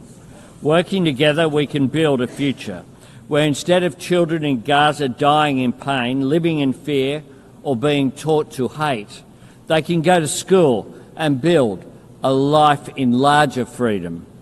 That future depends on recognition being followed by reconstruction and reform, a credible cooperative peace plan supporting recovery in Gaza and security for Israel, establishing governance and excluding Hamas on the day after and every day after that. This is the next step we must take, and we must take it together. I thank you very much.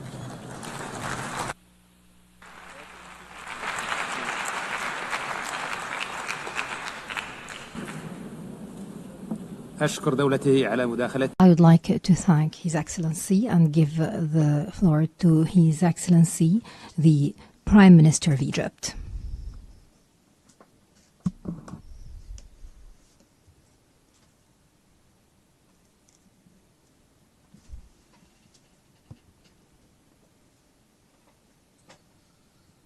In the name of God, the compassionate, the merciful, Your Excellency President Emmanuel Macron, President of the Republic of France, Your Highness Prince Farhan, Minister of Foreign Affairs of Saudi Arabia, Your Excellency Antonio Guterres, United Nations Secretary General, ladies and gentlemen. Allow me at the outset to commend the efforts made by the Kingdom of Saudi Arabia and the Republic of France to organize this important conference.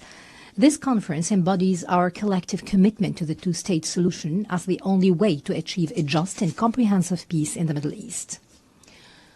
On behalf of Egypt, which for more than 40 years has led efforts to establish a just peace and stability in the Middle East, I address you today.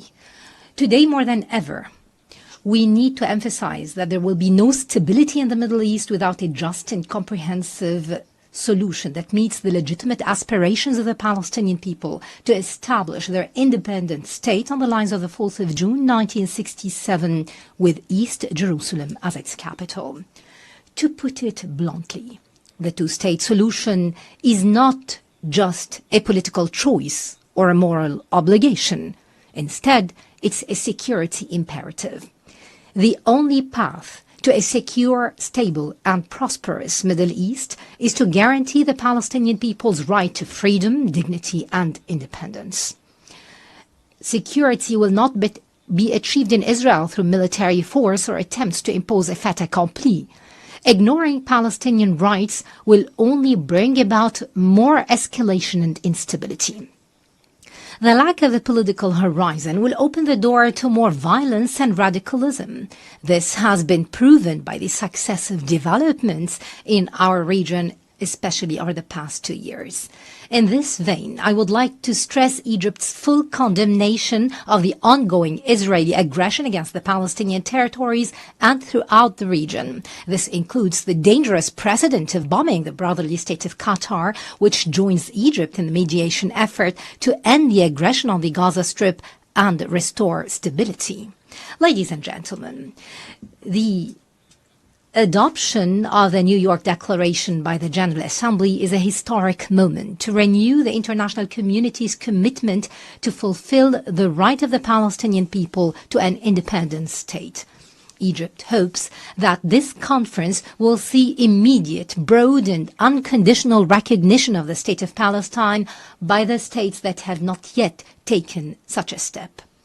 However, what is required of us today is to build on these developments. We need to take practical steps to relaunch a genuine peace process with a specific time frame. This will bring about a just and sustainable solution based on the recognized resolutions of international legitimacy. Egypt continues to make all effort to reach a ceasefire in the Gaza Strip. We clearly believe that reaching a ceasefire and ending the bloodbath in Gaza is possible, as it is obligatory and necessary. The report of the United Nations Independent International Commission of Inquiry raises the alarm bell. It awakens every human conscience. Its findings were clear in confirming that Israel committed the crime of genocide with its material and moral elements against Palestinian civilians in the Gaza Strip. Ladies and gentlemen, I would like to stress that Egypt rejects any attempt at trying to displace the Palestinians or liquidating their cause. This amounts to the crime of ethnic cleansing. Thus, Egypt will, as soon as we reach a ceasefire, will host an international reconstruction conference in the Gaza Strip to mobilize the necessary funding for the Arab Islamic Reconstruction Plan in coordination with the government of Palestine. This will ensure that the Palestinian people will remain on their land and it will help them overcome the huge losses caused by the aggression.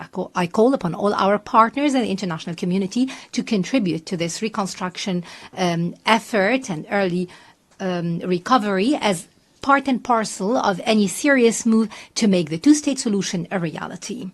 Ladies and gentlemen, we stand today in a pivotal moment. Either we establish a just and lasting peace that opens doors of hope for our peoples, or we leave the region hostage.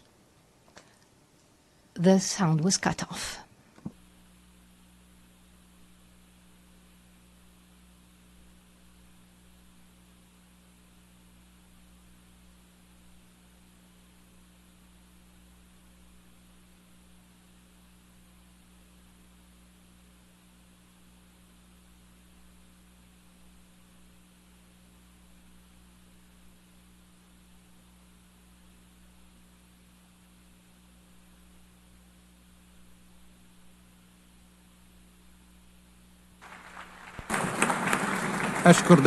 I would like to thank His Excellency the Prime Minister for his statement and give the floor to the Prime Minister of Spain.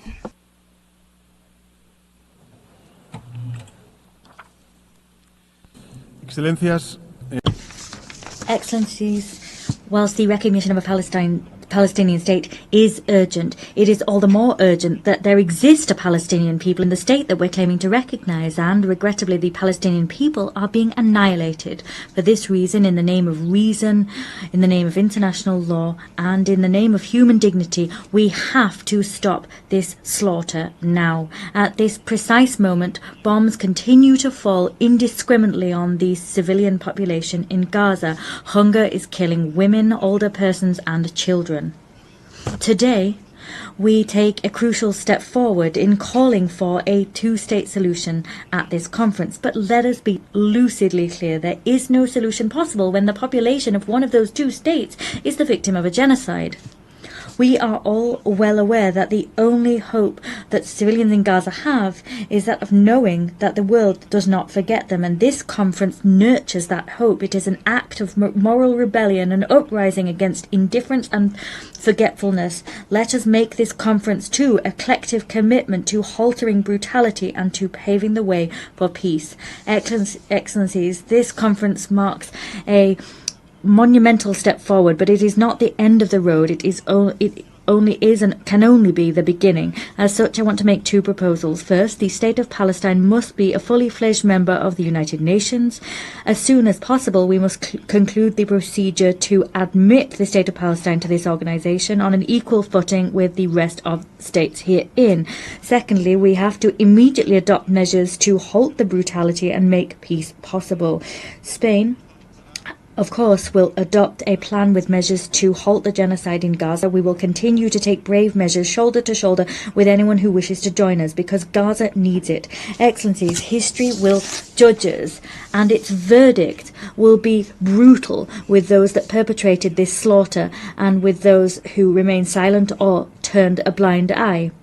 We need to take a step forward so that reason can prevail, for diplomacy, for the respect for international law, for IHL, for common sense, and the most basic values that we hold as humankind.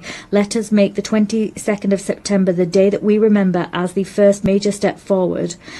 Today, more than ever before, we cannot be indifferent to injustice. Thank you.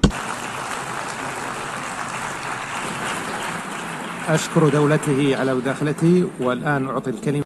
I thank the President of the Government of Spain for his statement, and I give the floor to the Prime Minister of Canada.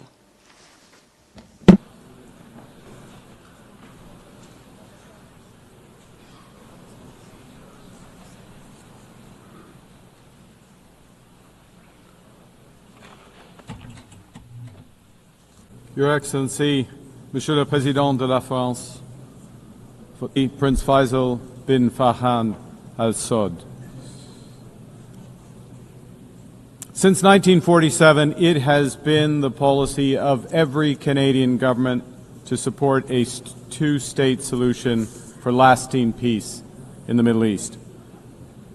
This position envisioned the creation of a sovereign, democratic, and viable state of Palestine, building its future in peace and security alongside the State of Israel.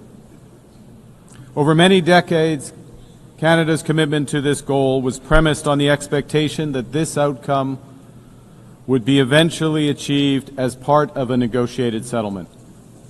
Regrettably, this possibility has been steadily and gravely eroded, including by the pervasive threat of Hamas terrorism to Israel and its people, culminating in the heinous attack of October 7th.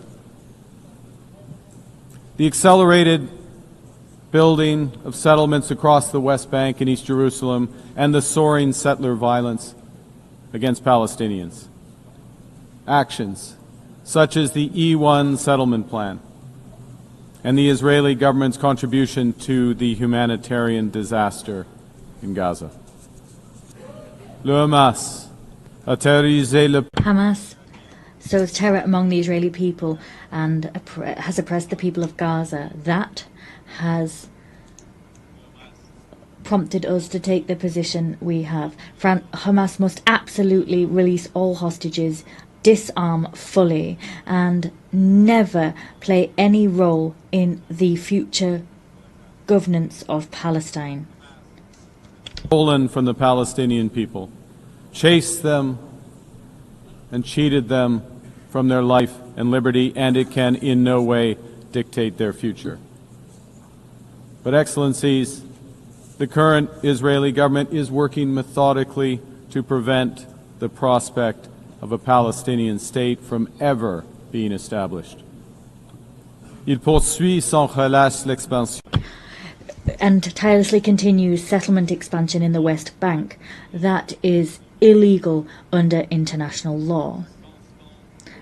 Its constant aggression against Gaza has claimed the lives of tens of thousands of civilians. It has compelled the displacement of more than 2 million people and caused a devastating famine. Another violation of international law. Proud policy of the current Israeli government that there will be, and I quote, no Palestinian state. In this context, Canada recognizes the state of Palestine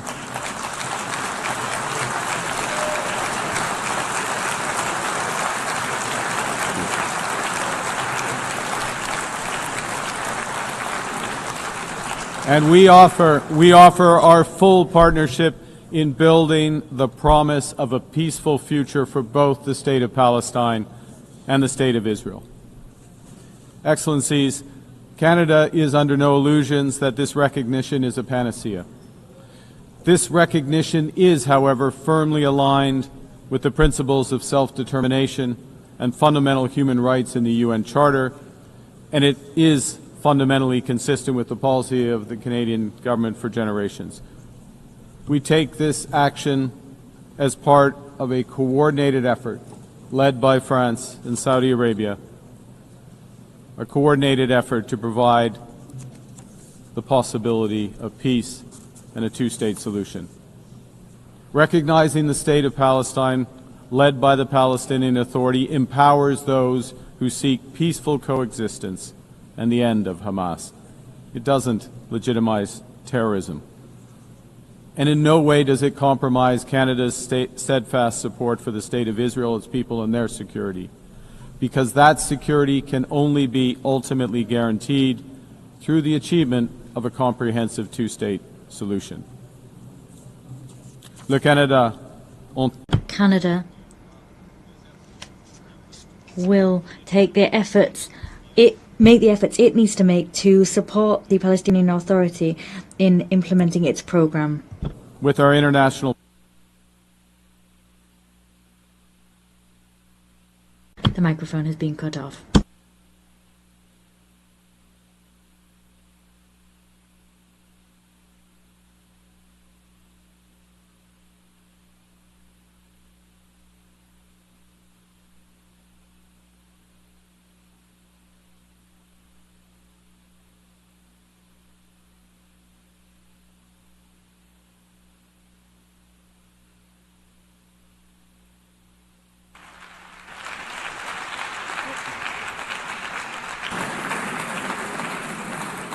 أشكر دولة I thank the Prime Minister of Canada for his statement. I give the floor to the Prime Minister of Ireland.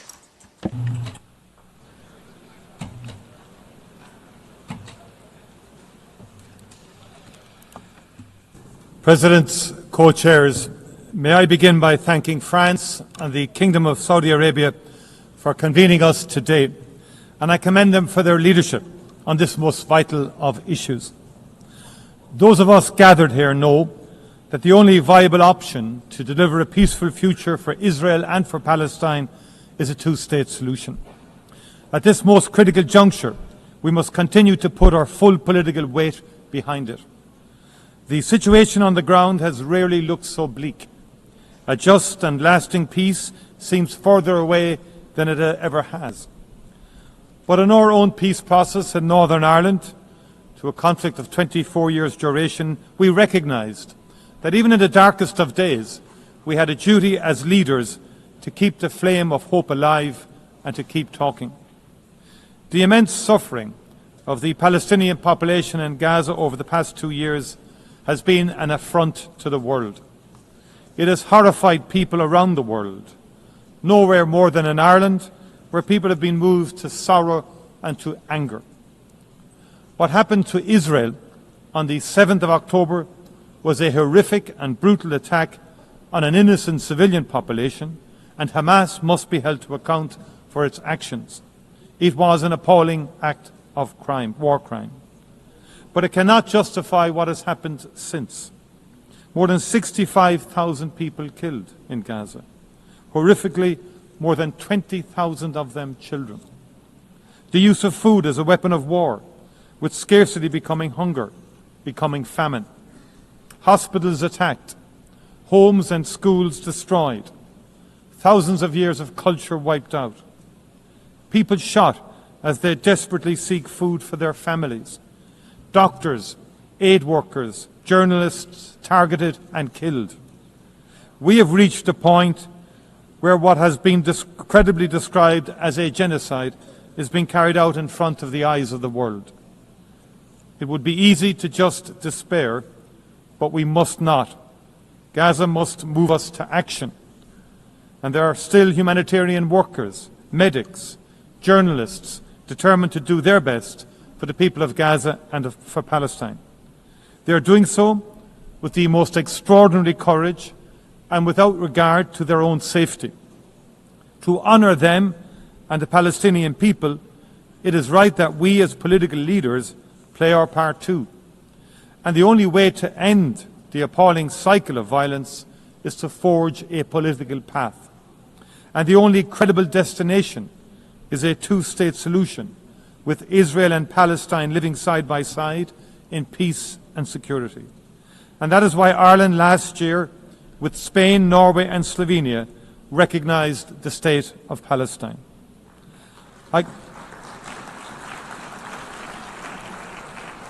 I commend those who have taken the decision to recognise the state of Palestine this week, and I strongly urge those who have yet to do so to give it serious consideration.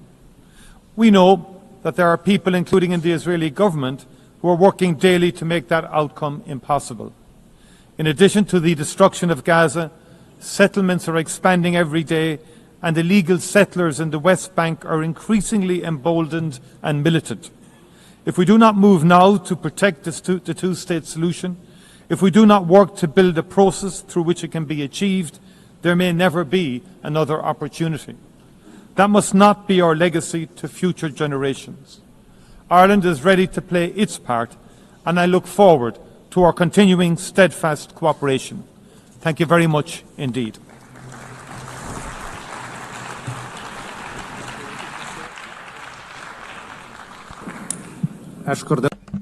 I thank His Excellency for his statement, and I now give the floor to the Prime Minister of Belgium.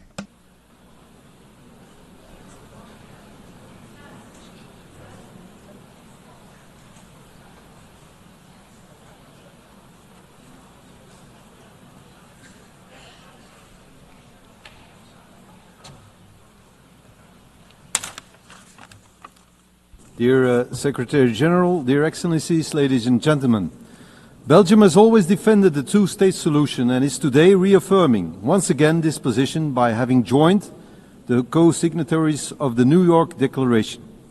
Only this solution will allow Israelis and Palestinians to live side by side in peace and security. To support this aspiration, since the Oslo agreements, Belgium has provided bilateral funding and technical assistance to the Palestinians for a total amount of around 600 million euros. We also remain committed to meeting the acute humanitarian needs in Gaza. We have recently airdropped over 190 tons of humanitarian supplies to address the most acute needs.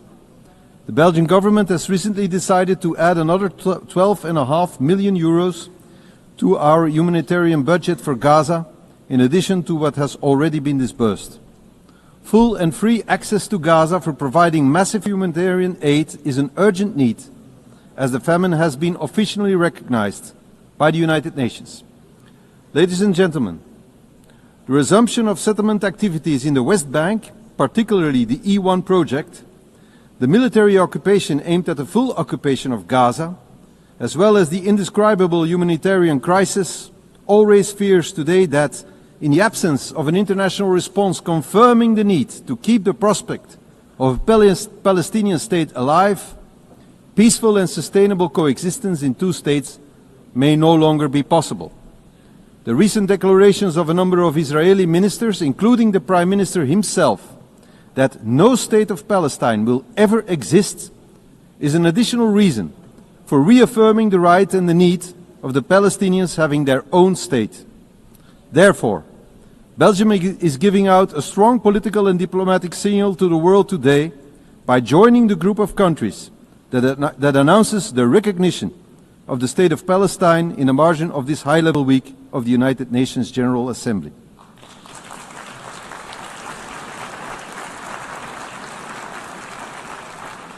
We are thus joining the initiative of France and the Kingdom of Saudi Arabia as advocated in the resolution adopted by the Belgian Parliament.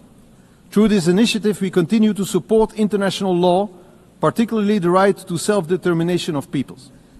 Let me be clear, however, this step cannot be a reward for Hamas. Conscious of the trauma suffered after the Hamas terrorist attack on October 7, 2023, Belgium will proceed to the legal recognition of the State of Palestine once all hostages have been released and all terrorist organizations, such as Hamas, have been removed from the governance of Palestine. The effective conduct of diplomatic relations with the new State of Palestine, including the opening of a Belgian embassy and the conclusion of international agreements, will be carried out once the objectives of the New York Declaration have been achieved, notably the full demilitarization of Hamas and subsequent the renewal of governments based on presidential and parliamentary elections, giving the Palestinians a democratic, strengthened and renewed authority. All these steps are intended to guarantee the security of both the Israeli and Palestinian population. At the same time, we also strongly call for the recognition of the State of Israel by all Arab countries.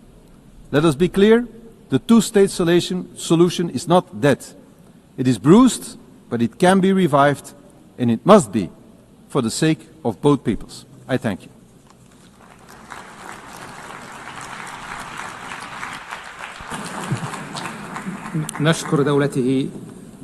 We thank His Excellency, and I now give the floor to His Excellency Prime Minister of Norway.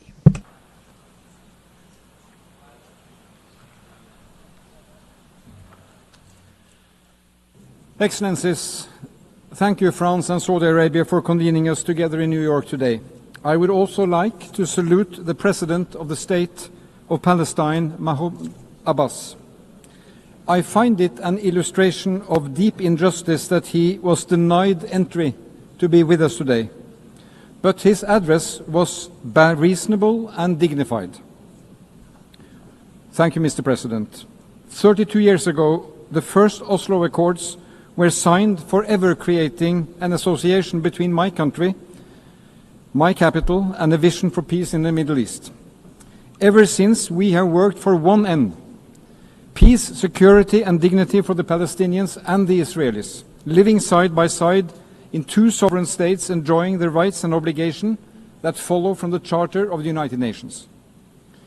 I have followed this closely, now as Prime Minister, previously as Foreign Minister, and also as Secretary General of the Norwegian Red Cross. Today's conference marks a historical high point of international support for and recognition of the state of Palestine. At the same time, the situation on the ground is perhaps the furthest we have been from its realization. The situation in Gaza is catastrophic. The governance structures created by the Oslo Accords are driven to the verge of collapse, and the encroachment of Palestinian territory continues. Yes, it is complex, but it is true. The two-state solution is the only credible path to peace and security for both Israelis and Palestinians. An occupying power cannot have a veto over what happens in a territory it is unlawfully occupying. The Palestinian people have the right to self-determination, as do the Israeli people. Last year, therefore, Norway, along with Spain and Ireland and Slovenia, recognized the state of Palestine. We welcome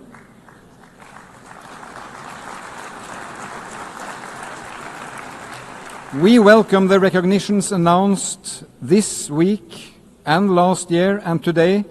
Merci, Monsieur le Président, pour la décision. And thank you, Mr. President, for France's decision. The urgent need to stop the violence, improve access to humanitarian assistance, release the hostages, and pave the way for a lasting solution based on the fundamental principles of the Charter of the United Nations. Only last week, this Assembly approved a roadmap of concrete actions to this end, and in July, a broad majority voted the New York Declaration. But friends, there will be no state of Palestine or a body to govern Gaza the day after without functioning Palestinian authorities. Preserving and reforming the institutions that we together have invested in and helped build over the last 3 decades is critical.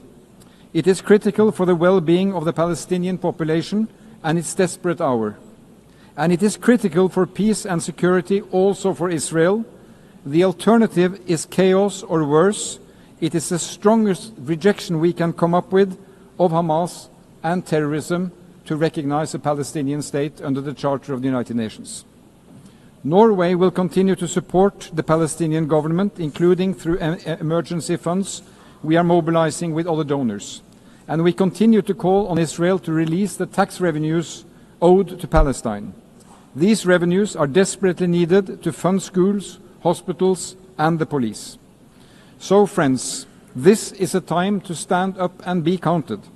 As defenders of human dignity and human rights, as defenders of a world with firm laws and rules, as defenders of peaceful resolutions. For 80 years, the UN has been a family of nations.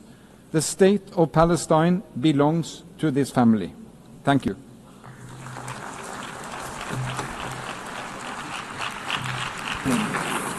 I thank His Excellency, and I now give the floor to His Excellency Prime Minister of Luxembourg.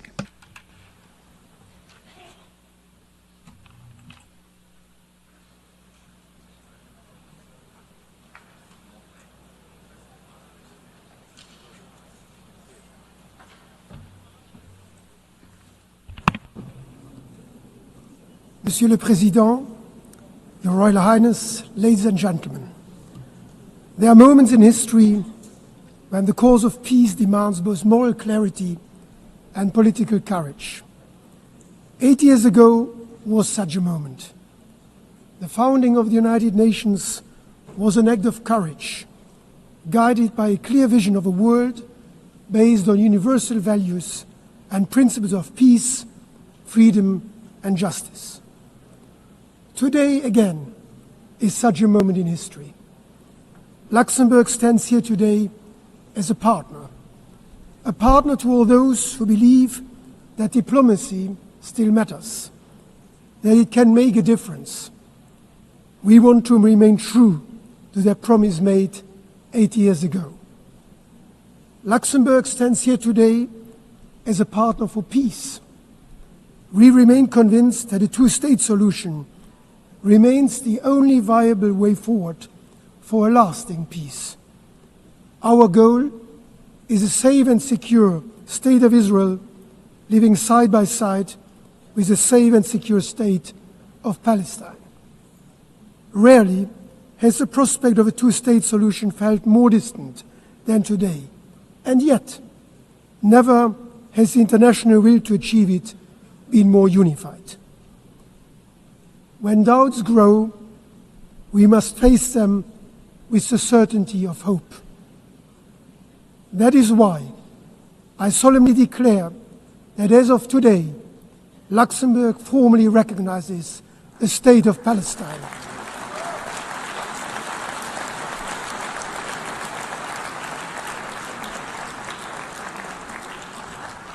Recognition is not the end of a process.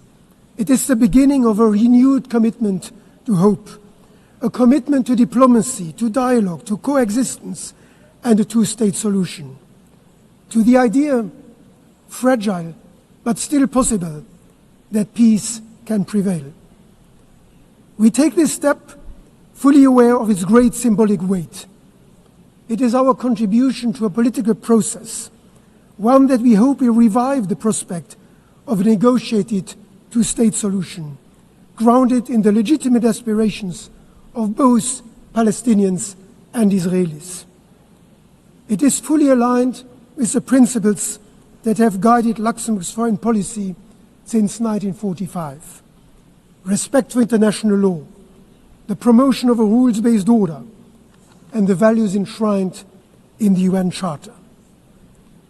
And let me be clear, this is not a decision against Israel or its people, a people with which my country shares strong historic ties, and whose right to live in peace and security we have been fully upholding since 1948. Luxembourg has been and will remain a friend of the people of Israel and Jews around the world. And with the same clarity, let me say that this is not a decision to reward violence or endorse any actor who undermines peace. Luxembourg condemns, in the strongest possible terms, the atrocities of October 7, and we call for the immediate and unconditional release of all hostages. And in line with the New York Declaration, we expect the Palestinian leadership to live up to the responsibilities of statehood. The road ahead will not be easy. We do not claim this recognition alone will change the course of the conflict, but we hope it will contribute to restoring momentum to the political horizon that has been lost. Peace is not simply declared. Real peace, lasting peace is built step by step, brick upon brick. Let this recognition be a message to grieving families, to hopeful children, and to all those who have not yet given up. Thank you.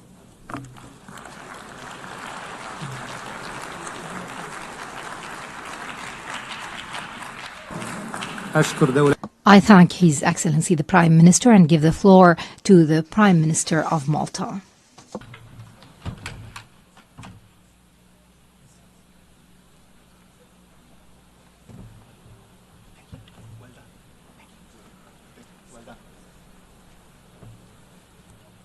Excellencies, dear friends, let me begin by stating clearly and unequivocally that the Republic of Malta is proud to confirm our official recognition of Palestinian statehood.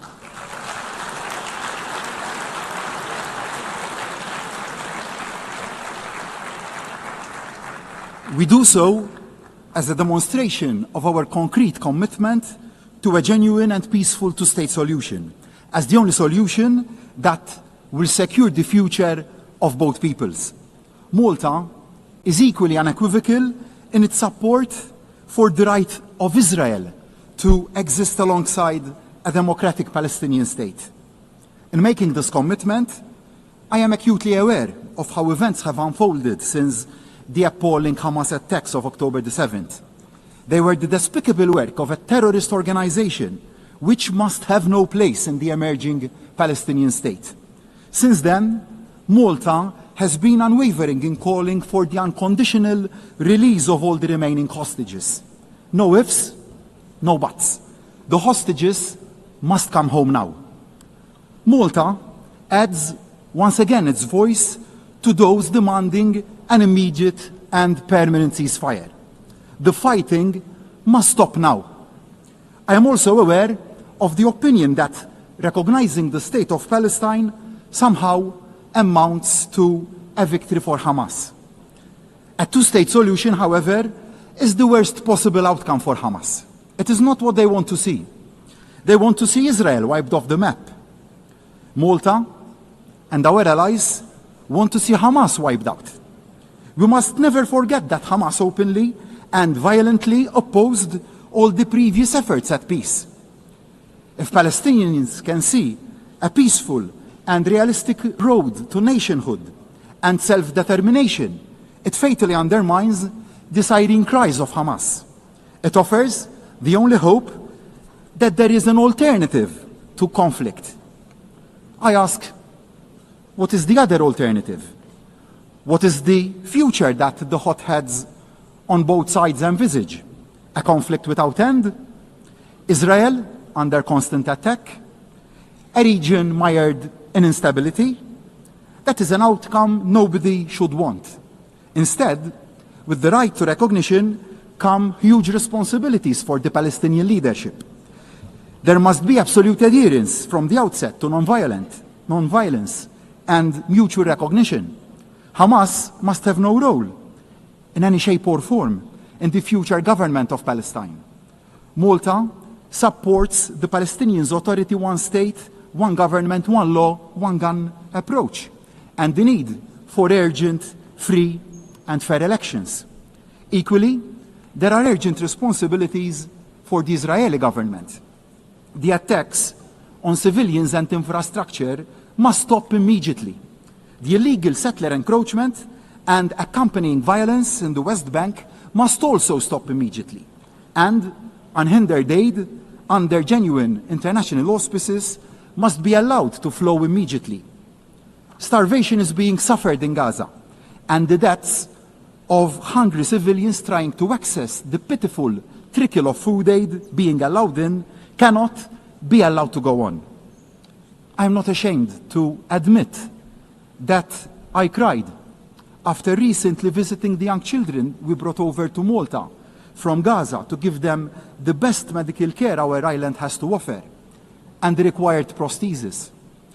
These innocent children have had their limbs and the best part of their life stolen away from them. They have also lost their parents, and they have been caused irreparable harm.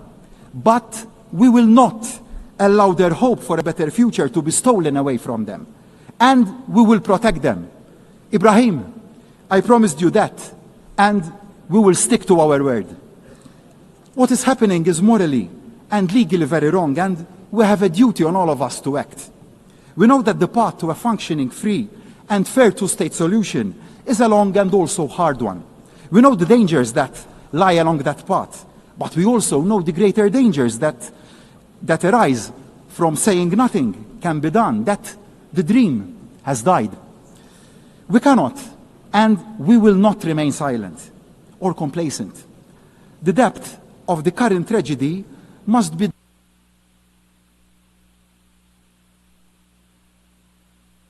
The speaker's microphone has been cut off.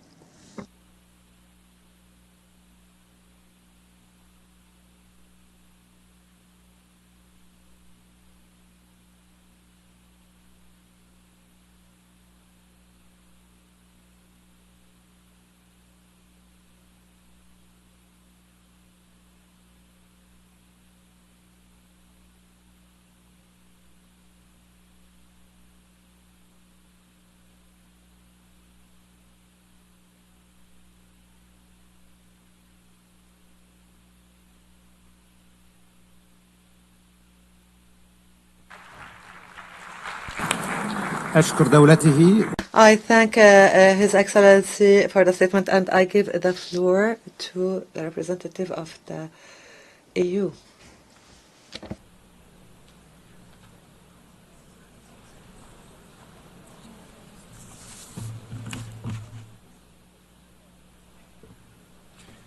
Monsieur le Président, Altesse Royale, President, Your Royal Highness, Excellencies, I would like to thank the initiative of France and Saudi Arabia, the initiative being to gather us at a critical juncture for peace in the Middle East.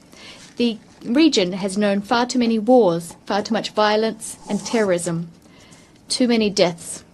Today in Gaza, we are facing a humanitarian catastrophe.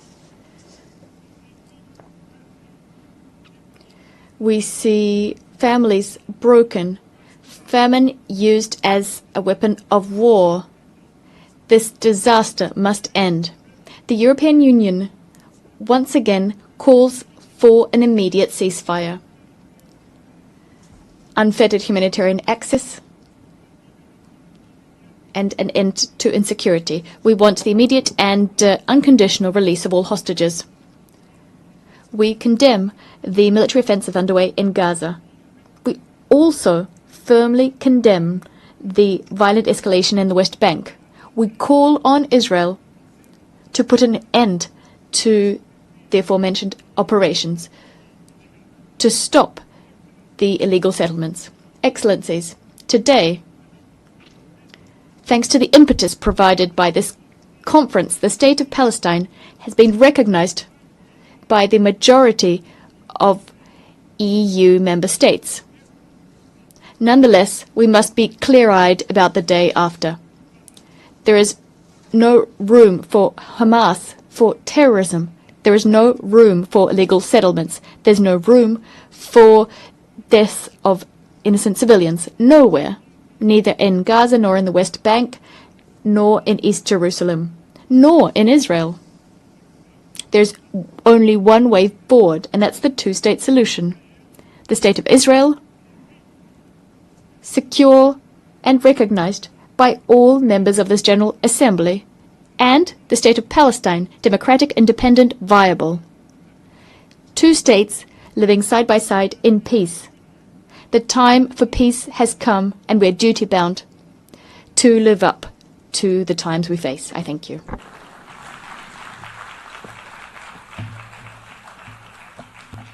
Monsieur le Président, President, ladies and gentlemen, when the night is darkest, we must hold fast to our compass. And our compass is the two-state solution. October 7th has opened one of the darkest chapters in history. We all agree that the tragedy in Gaza must stop right now and all hostages released. But ending the war might not be enough if there is no pathway to peace, if the prospect of two states is no longer viable. And as we speak, the two-state solution is being undermined, and this cannot be, because the only realistic peace plan is based on two states, with a secure Israel, a viable Palestinian state, and the scourge of Hamas removed. Since the beginning of this war, Europe has been the lifeline of the Palestinian Authority. We have put together an unmatched and unprecedented financial package of 1.6 billion euros. But as the very survival of the Palestinian Authority is at stake, we must all do more. And this is why we will set up a Palestine donor group.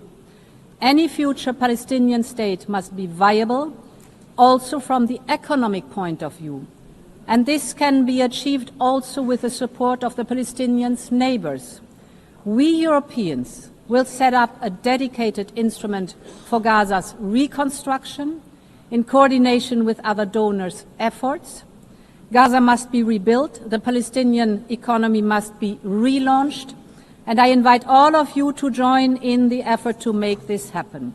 Of course, in the end, only the Israelis and the Palestinians can agree on the way forward. But the international community has so much to contribute. We can facilitate, we can rebuild, but most importantly, we can keep hope alive. Thank you very much.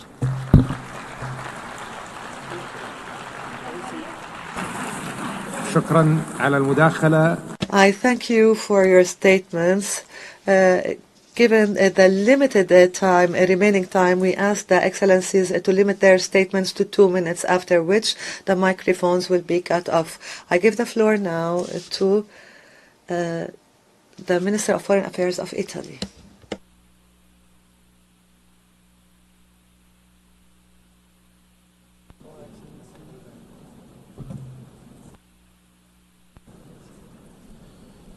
President Macron, Minister Faisal, this conference takes place at a crucial time. The humanitarian situation in Gaza is catastrophic. Our position is clear.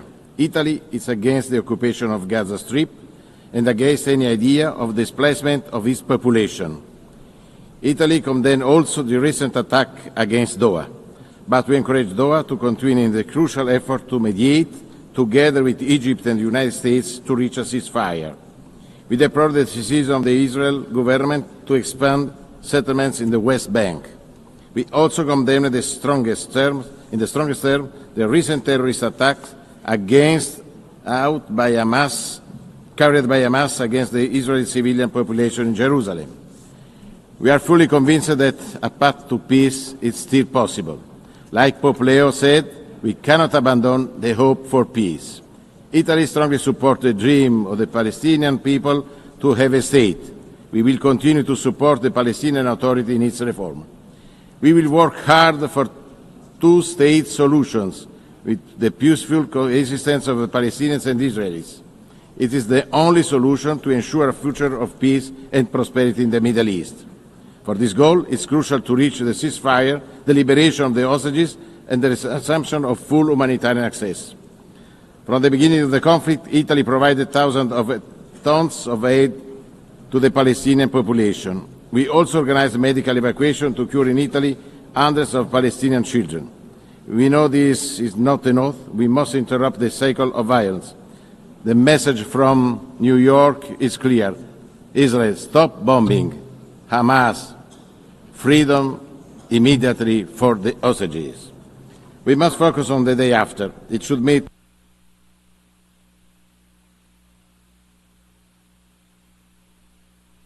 The microphone has been cut off.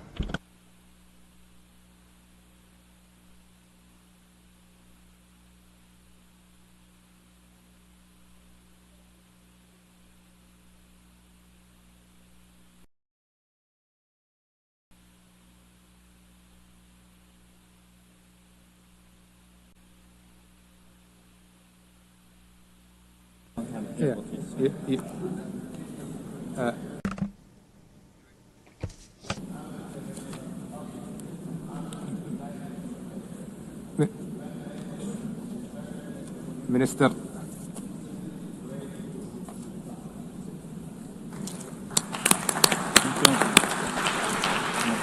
I thank His Excellency.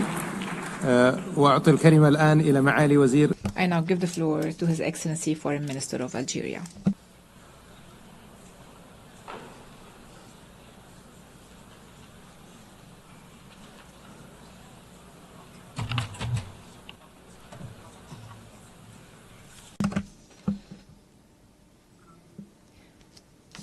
I thank the co-presidency of this conference. Algeria welcomes the convening of this conference, which is the fruit of an international consensus. This consensus is the main guarantor for a just, lasting, and final settlement to the Israeli-Palestinian conflict.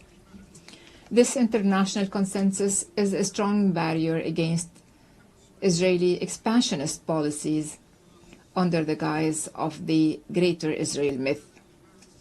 This international consensus is the most powerful response to the illusions of the Israeli occupation and its belief that it alone holds the power to veto the establishment of the Palestinian state on the land of Palestine. It is time for concrete action to realize and enforce this consensus on several levels. The first level is expanding the base of official recognitions of the State of Palestine as an irreversible international reality. The second level is enabling the State of Palestine to obtain full membership in our organization, a membership that the President of the Republic, Mr. Abdelmajid Tebboune, has consistently called for from this very rostrum. The third level is confronting diplomatically, legally, politically, and economically the plans of the occupation to annex Palestinian land and to displace the Palestinian people from their historic homeland. The fourth and final level is the internal Palestinian level. Palestinians have to close ranks and unify their word in order to regain their independence and for their movement to regain its strength and for their voice to regain its influence regionally and internationally. Thank you. شكرا معالي الوزير. I thank His Excellency, and I now give the floor to Her Excellency Foreign Minister of the United Kingdom. And I would like to remind you once again that you have 2 minutes, after which the microphone will be cut off.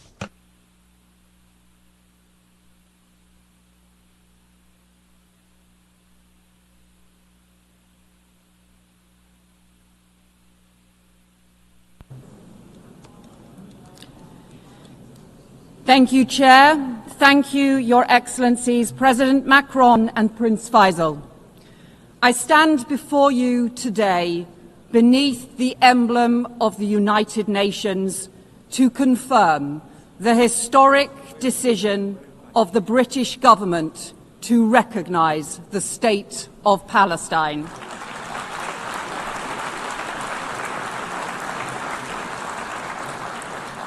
This step, alongside friends and partners, reflects a long-standing truth that statehood is the inalienable right of the Palestinian people and that two states is the only path to security and lasting peace for Israelis and Palestinians alike.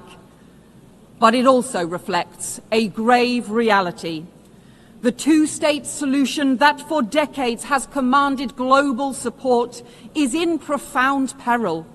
From continued bloodshed, man-made famine, terrorism and hostage-taking, settlement expansion and settler violence. And Hamas terrorists continue to hold hostages seized in the barbaric attack of October 7th, prolonging the unimaginable anguish of their families. And in Gaza, the unbearable humanitarian catastrophe worsens as the Netanyahu government chooses to escalate war and hold back aid. Children dying of starvation while food rots at the border. And settlement expansion threatens the very viability of a Palestinian state. The two-state solution risks disappearing beneath the rubble. That is what extremists on all sides want, but we refuse to let hope be lost. Recognition is born of urgency and principle, alongside our unwavering support for the security of Israel and its people.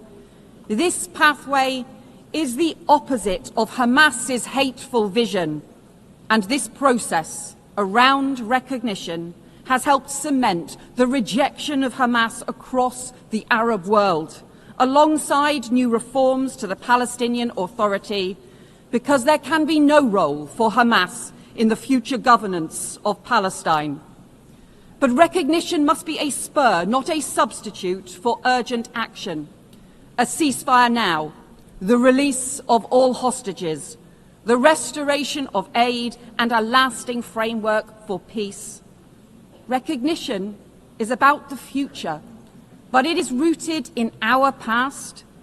75 years ago, Britain was rightly proud to recognise the State of Israel.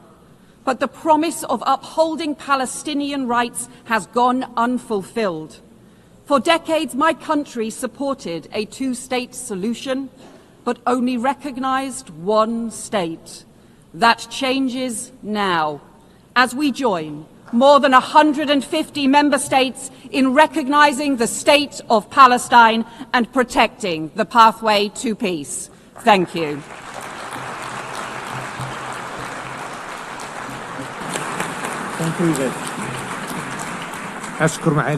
I thank Her Excellency, and I now give the floor to the Foreign Minister of Mexico.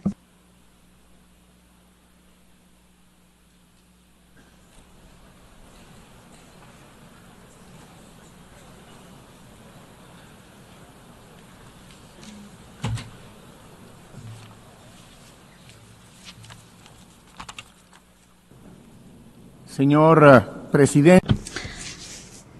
Mr. President, Excellencies, we are all concerned by the grave crises in the Middle East.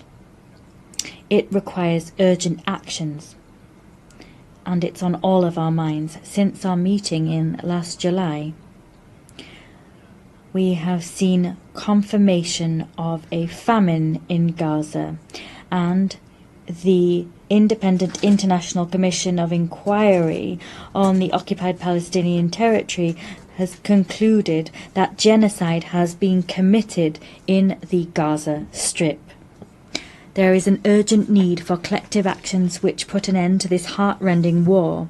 We need to see a just, peaceful and lasting arrangement based on the effective implementation of the two-state solutions. This should allow a safe and prosperous future for all countries in the region. The support for the New York Declaration issued by the General Assembly should lead to the establishment of political and security frameworks able to halt the humanitarian crisis. We must begin reconstruction and recovery work and guarantee the long-term security of both states. Mexico recognizes these steps taken by all mediating countries to immediately achieve a definitive ceasefire and the release of all hostages. It is our view that a just and lasting and peaceful solution based on international law must be supported by narratives, underpinned by narratives that humanize the problem, counter division, and promote the acceptance of the other. The microphone has been cut off.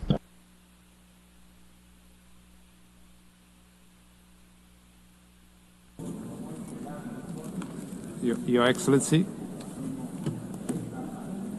Mr. Minister, I would like to draw the attention of the Minister that his mic is no longer working.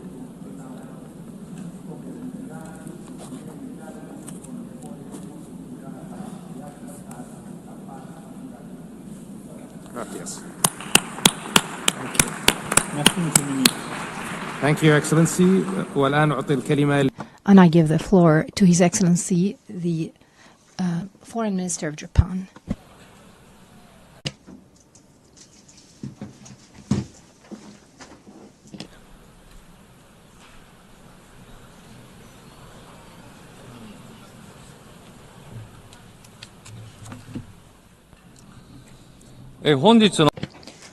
At the outset, I wish to express my profound respect and sincere appreciation to France and the Kingdom of Saudi Arabia for their leadership in convening this high-level conference.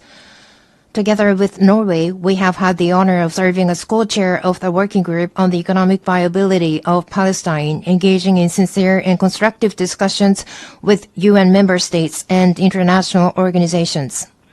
Urgent action is required to address the fiscal challenges facing the Palestinian Authority, sustained support for the PA, concerted engagement by the international community with Israel, and reforms undertaken by the PA itself.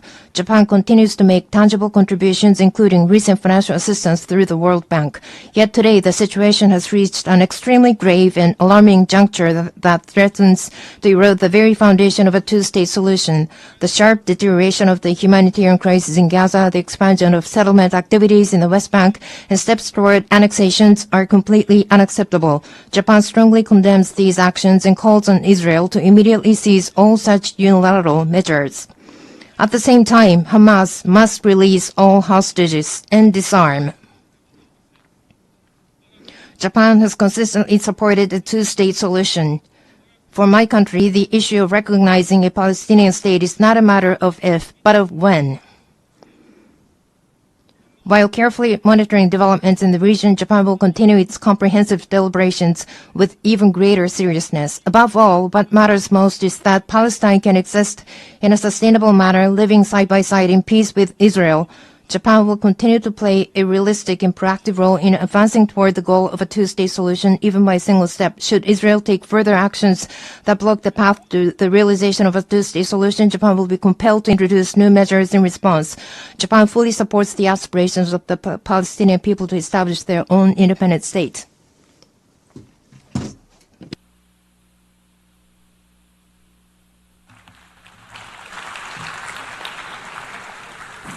I would like to thank His Excellency and give the floor to His Excellency the Foreign Minister of Andorra.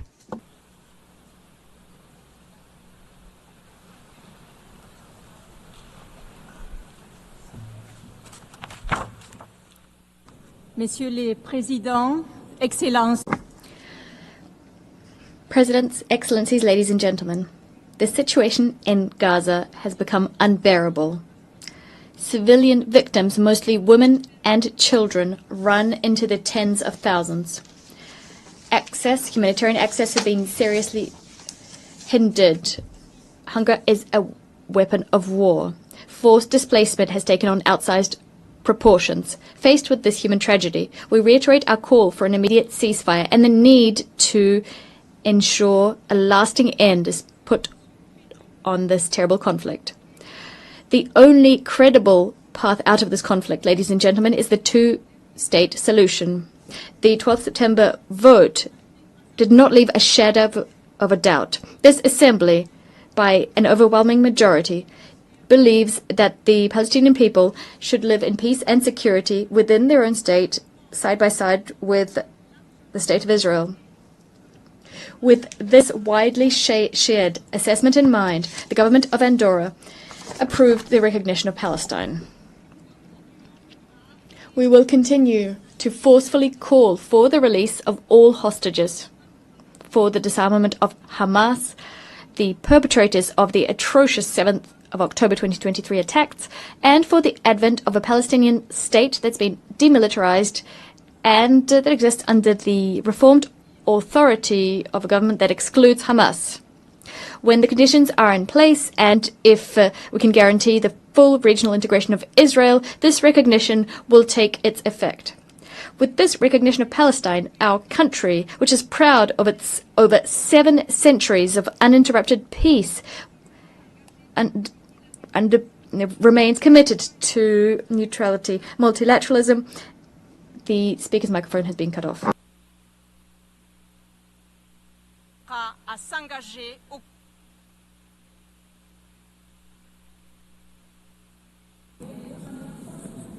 Your Excellency.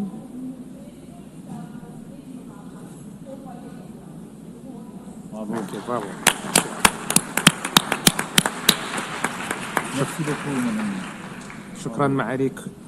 Thank you, Your Excellency. I give the floor now to the Deputy Prime Minister of Slovenia.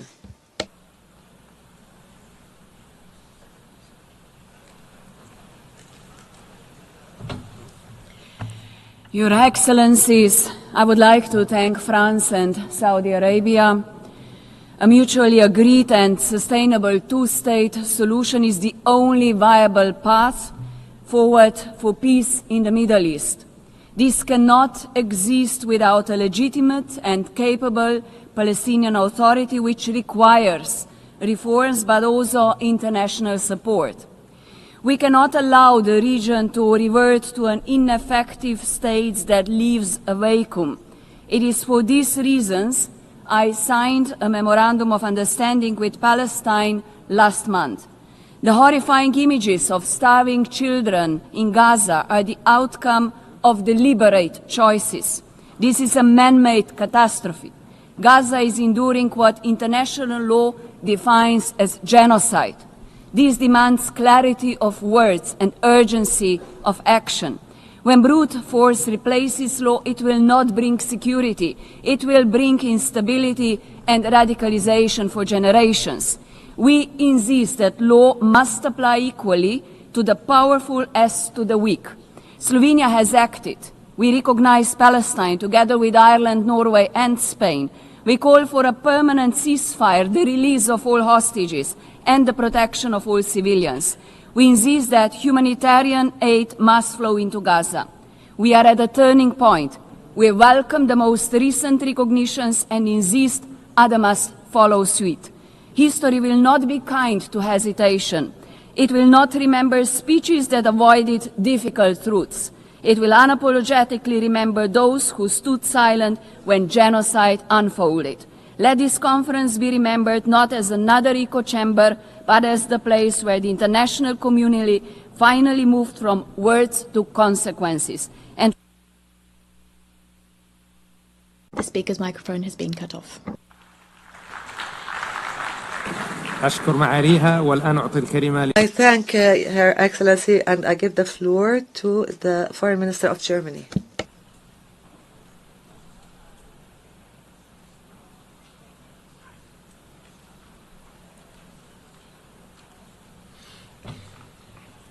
Excellencies, ladies and gentlemen, across Gaza, people are living through hell on earth.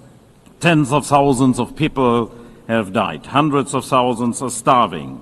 Colleagues, the horrendous terrorist attacks of October 7 and the most brutal war that followed have made it very clear. This decades-old conflict cannot be solved by terror, destruction and death. It can neither be won nor managed. It needs to be resolved. We are well aware that today a two-state solution appears more distant than ever. We are well aware that steps are being taken as we speak to bring it further out of reach. We are meeting today because we are convinced there can be a better future.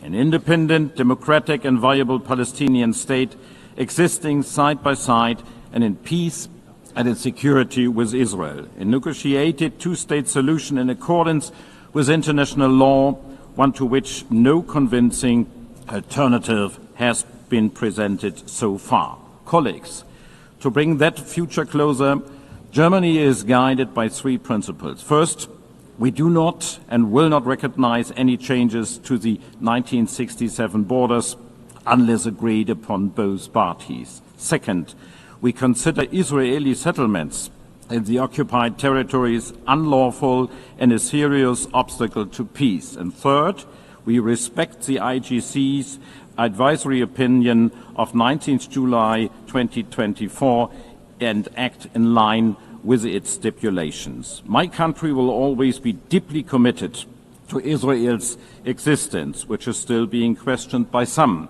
My country will always be committed to Israel's long-term security.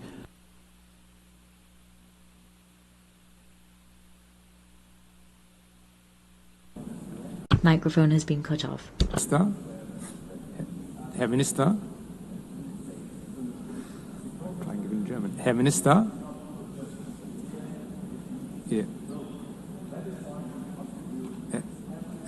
Herr Minister, Ihr Mikrofon ist ausgeschaltet. Thank you. Thank you, Your Excellency. شكرا معالي الوزير والآن. Thank you, Excellency. I now give the floor to the Foreign Minister of Denmark.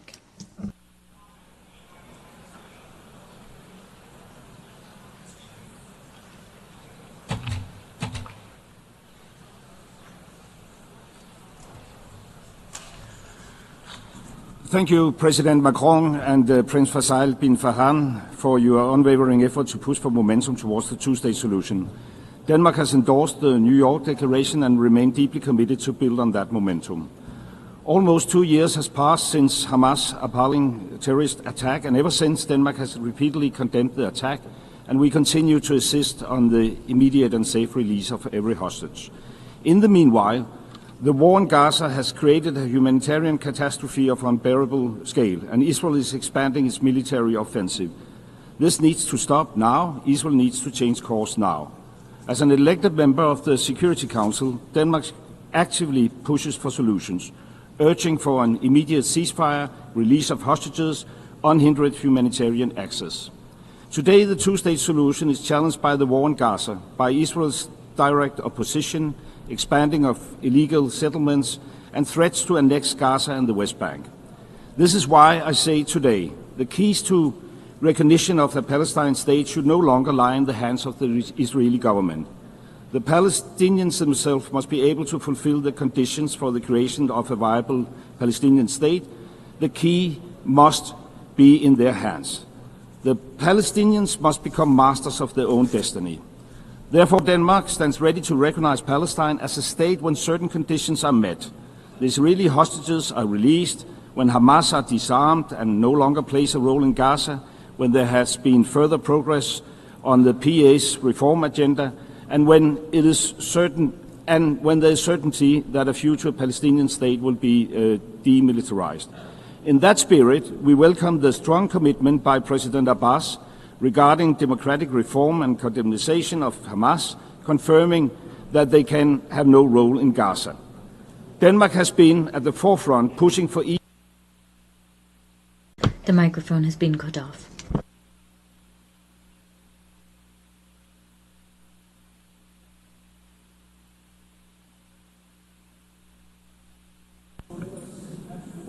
Your Excellency,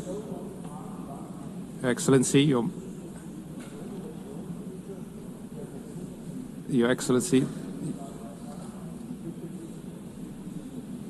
Thank you, Your Excellency. Thank you, Your Excellency, and I give the floor to His Excellency, the Foreign Minister of the Netherlands.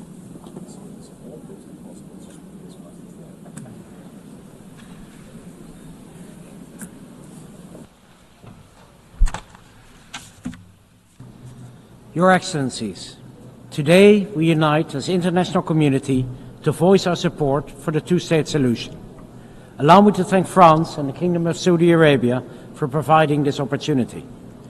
We must bring an end to this continuous cycle of violence and suffering that Palestinians and Israelis have for long endured. We have both the ability and the obligation to provide hope and a future to those who seek peace and reconciliation. The horrendous war in Gaza must end now, and the worrying tide in the West Bank must be turned. With this in mind, we put our signature under the New York Declaration.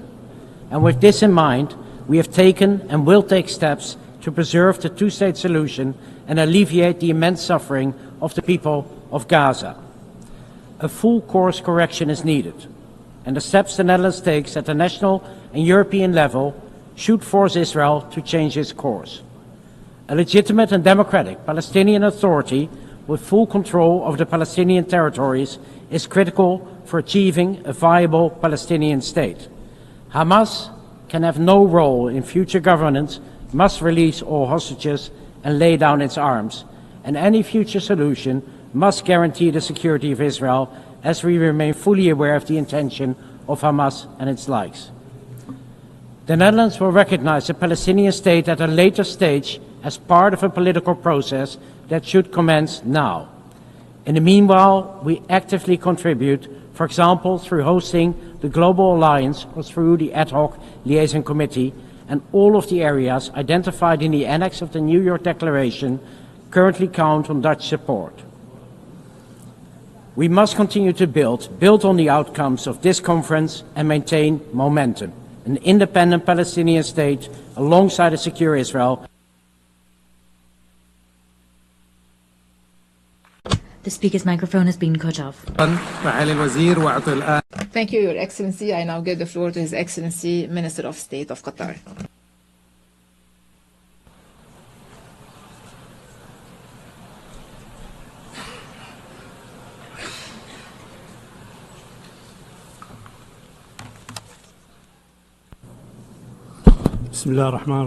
In the name of God, the compassionate, the merciful, Your Excellencies, I would like to express my appreciation to His Excellency, the President of France, and His Royal Highness of the Kingdom of Saudi Arabia for their perception in convening this historic conference for the peaceful settlement of the Palestinian cause under the umbrella of the United Nations. This international movement comes in a very important context. First, a historic context of decades of injustice, occupying the territories of peoples who have been subjected under occupation, taking their land and living under complete destruction in Gaza. At the same time, the West Bank is subjected to reckless practices, annexing land, expanding settlement, and violating the holy sanctities. This is a dangerous threat to international peace and security and to the Middle East. This Israeli escalatory aggression came as a threat to so many countries in the region, including my country. Our capital, Doha, has been subjected to a treacherous Israeli aggression that violated its territorial integrity, led to the killing of 6 martyrs, and put the entire region to the brink of danger. This was a violation of international law and the UN Charter, and we believe that Israel is fully responsible for this rogue aggression, which was condemned by the Security Council and the United Nations. We have participated in the preparation of this conference to come up with a document that will be balanced to ensure the participation of all. Today, we must stress the establishment of a Palestinian statehood with sovereignty. The mic was cut off.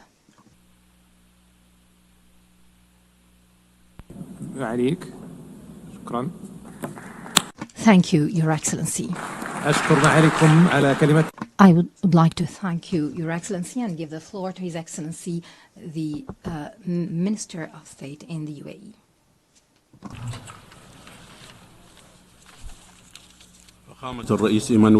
Your Excellency, President Emmanuel Macron, Your Highness Prince Faisal bin Farhan, Excellencies, at the outset, I would like to thank the Kingdom of Saudi Arabia and the French Republic for their concerted effort to organize this conference and the adoption of the New York Declaration by an overwhelming majority at the General Assembly. This would lead to the establishment of an independent, sovereign Palestinian state living in peace and security alongside the State of Israel. We welcome the growing international recognition of the State of Palestine. We call upon the states that have not yet recognized the State of Palestine to do so. In light with the dangerous developments unfolding in the Gaza Strip and the ongoing threats to annex the West Bank and other serious and unacceptable violations, it's imperative that we intensify our efforts to achieve an immediate and lasting ceasefire, release all hostages and detainees, and guarantee full, unconditional humanitarian access across the entire Strip. We have to support the mediation efforts by Egypt, Qatar, and the USA. We call upon the Security Council to uphold its legal and moral responsibilities by taking measures to deter Israel and stop its violations in the occupied Palestinian territories and acts of aggression across the region. We caution that this would have grave risks to regional and international security and peace. The achievement of lasting peace hinges on creating a clear political horizon to establish an independent Palestinian state. It's important to have a legitimate, capable Palestinian national authority that can control arms and be accountable. To conclude, Mr. President, let's pave the way for a lasting, just, and comprehensive peace that fulfills the aspirations of the peoples of the region. Thank you. Thank you, Your Excellency, and I give the floor to the Vice President of the Vice Prime Minister of Russia.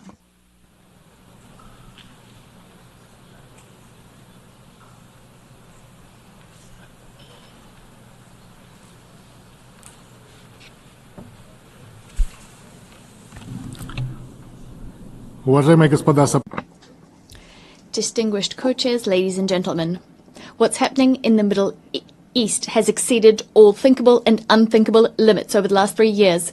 We've seen an uptick in the terrorist threat, aggressive attacks on sovereignty and the territorial integrity of states, violations of the UN Charter, as well as attacks on sites under AEA safeguards. Before our very eyes, we have seen hunger, man-made hunger. We're seeing queues, people queuing for foodstuffs. 50,000 people, children have died, and many children are suffering from malnutrition. According to the OCHA representative, the city of Gaza has been handed down a death sentence.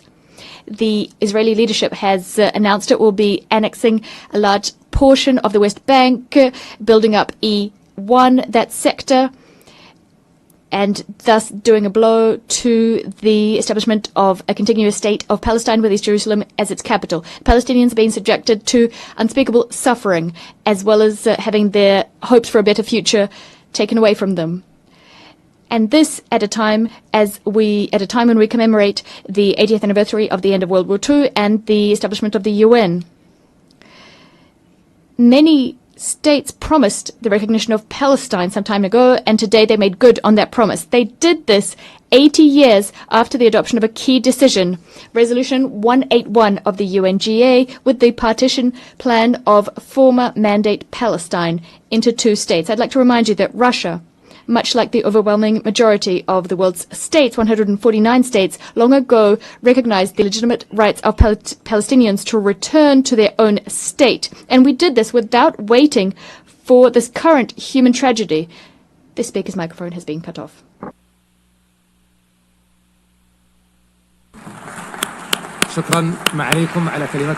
I thank you, Your Excellency, for this statement, and I give the floor to His Excellency, the Secretary General of the League of Arab States.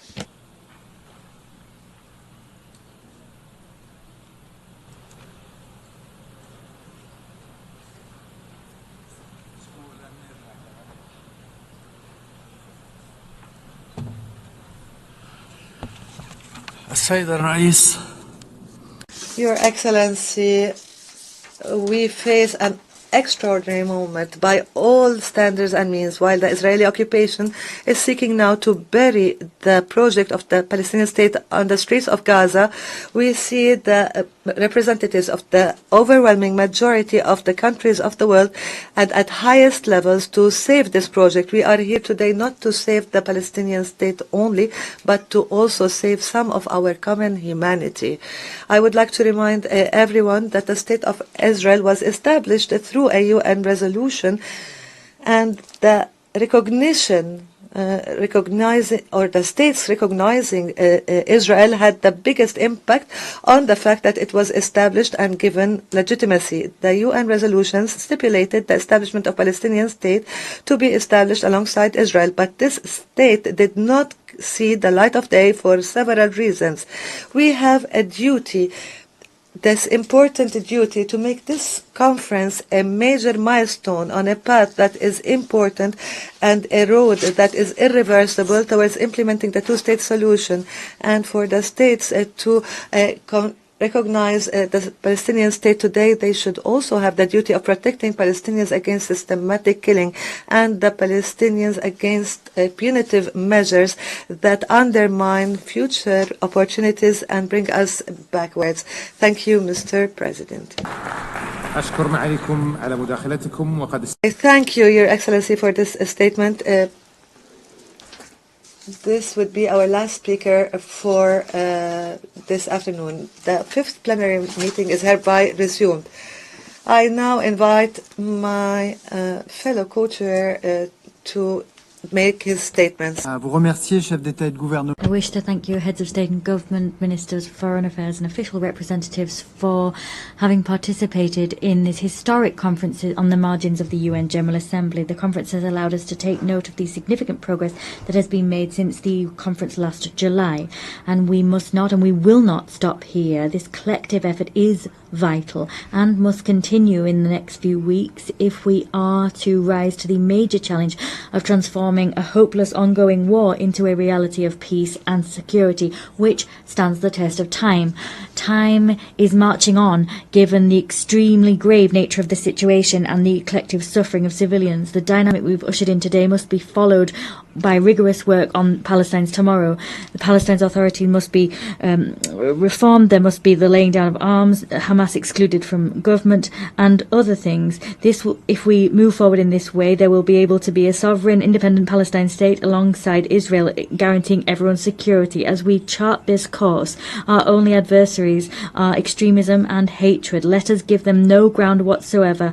Ours is the duty to stop Israeli and Palestinians from getting bogged down in an infinite spiral of violence. As the President of the Republic said, time has come for peace. Thank you.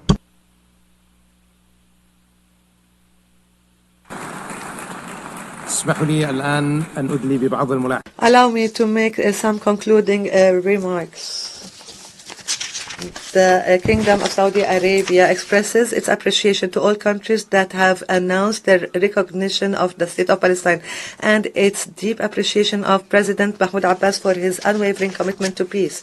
These recognitions today are not symbolic but reflect a will and a responsibility in fulfilling the right of the Palestinian people to self-determination and decisive action towards ending occupation and make the two-state solution a reality that is irreversible.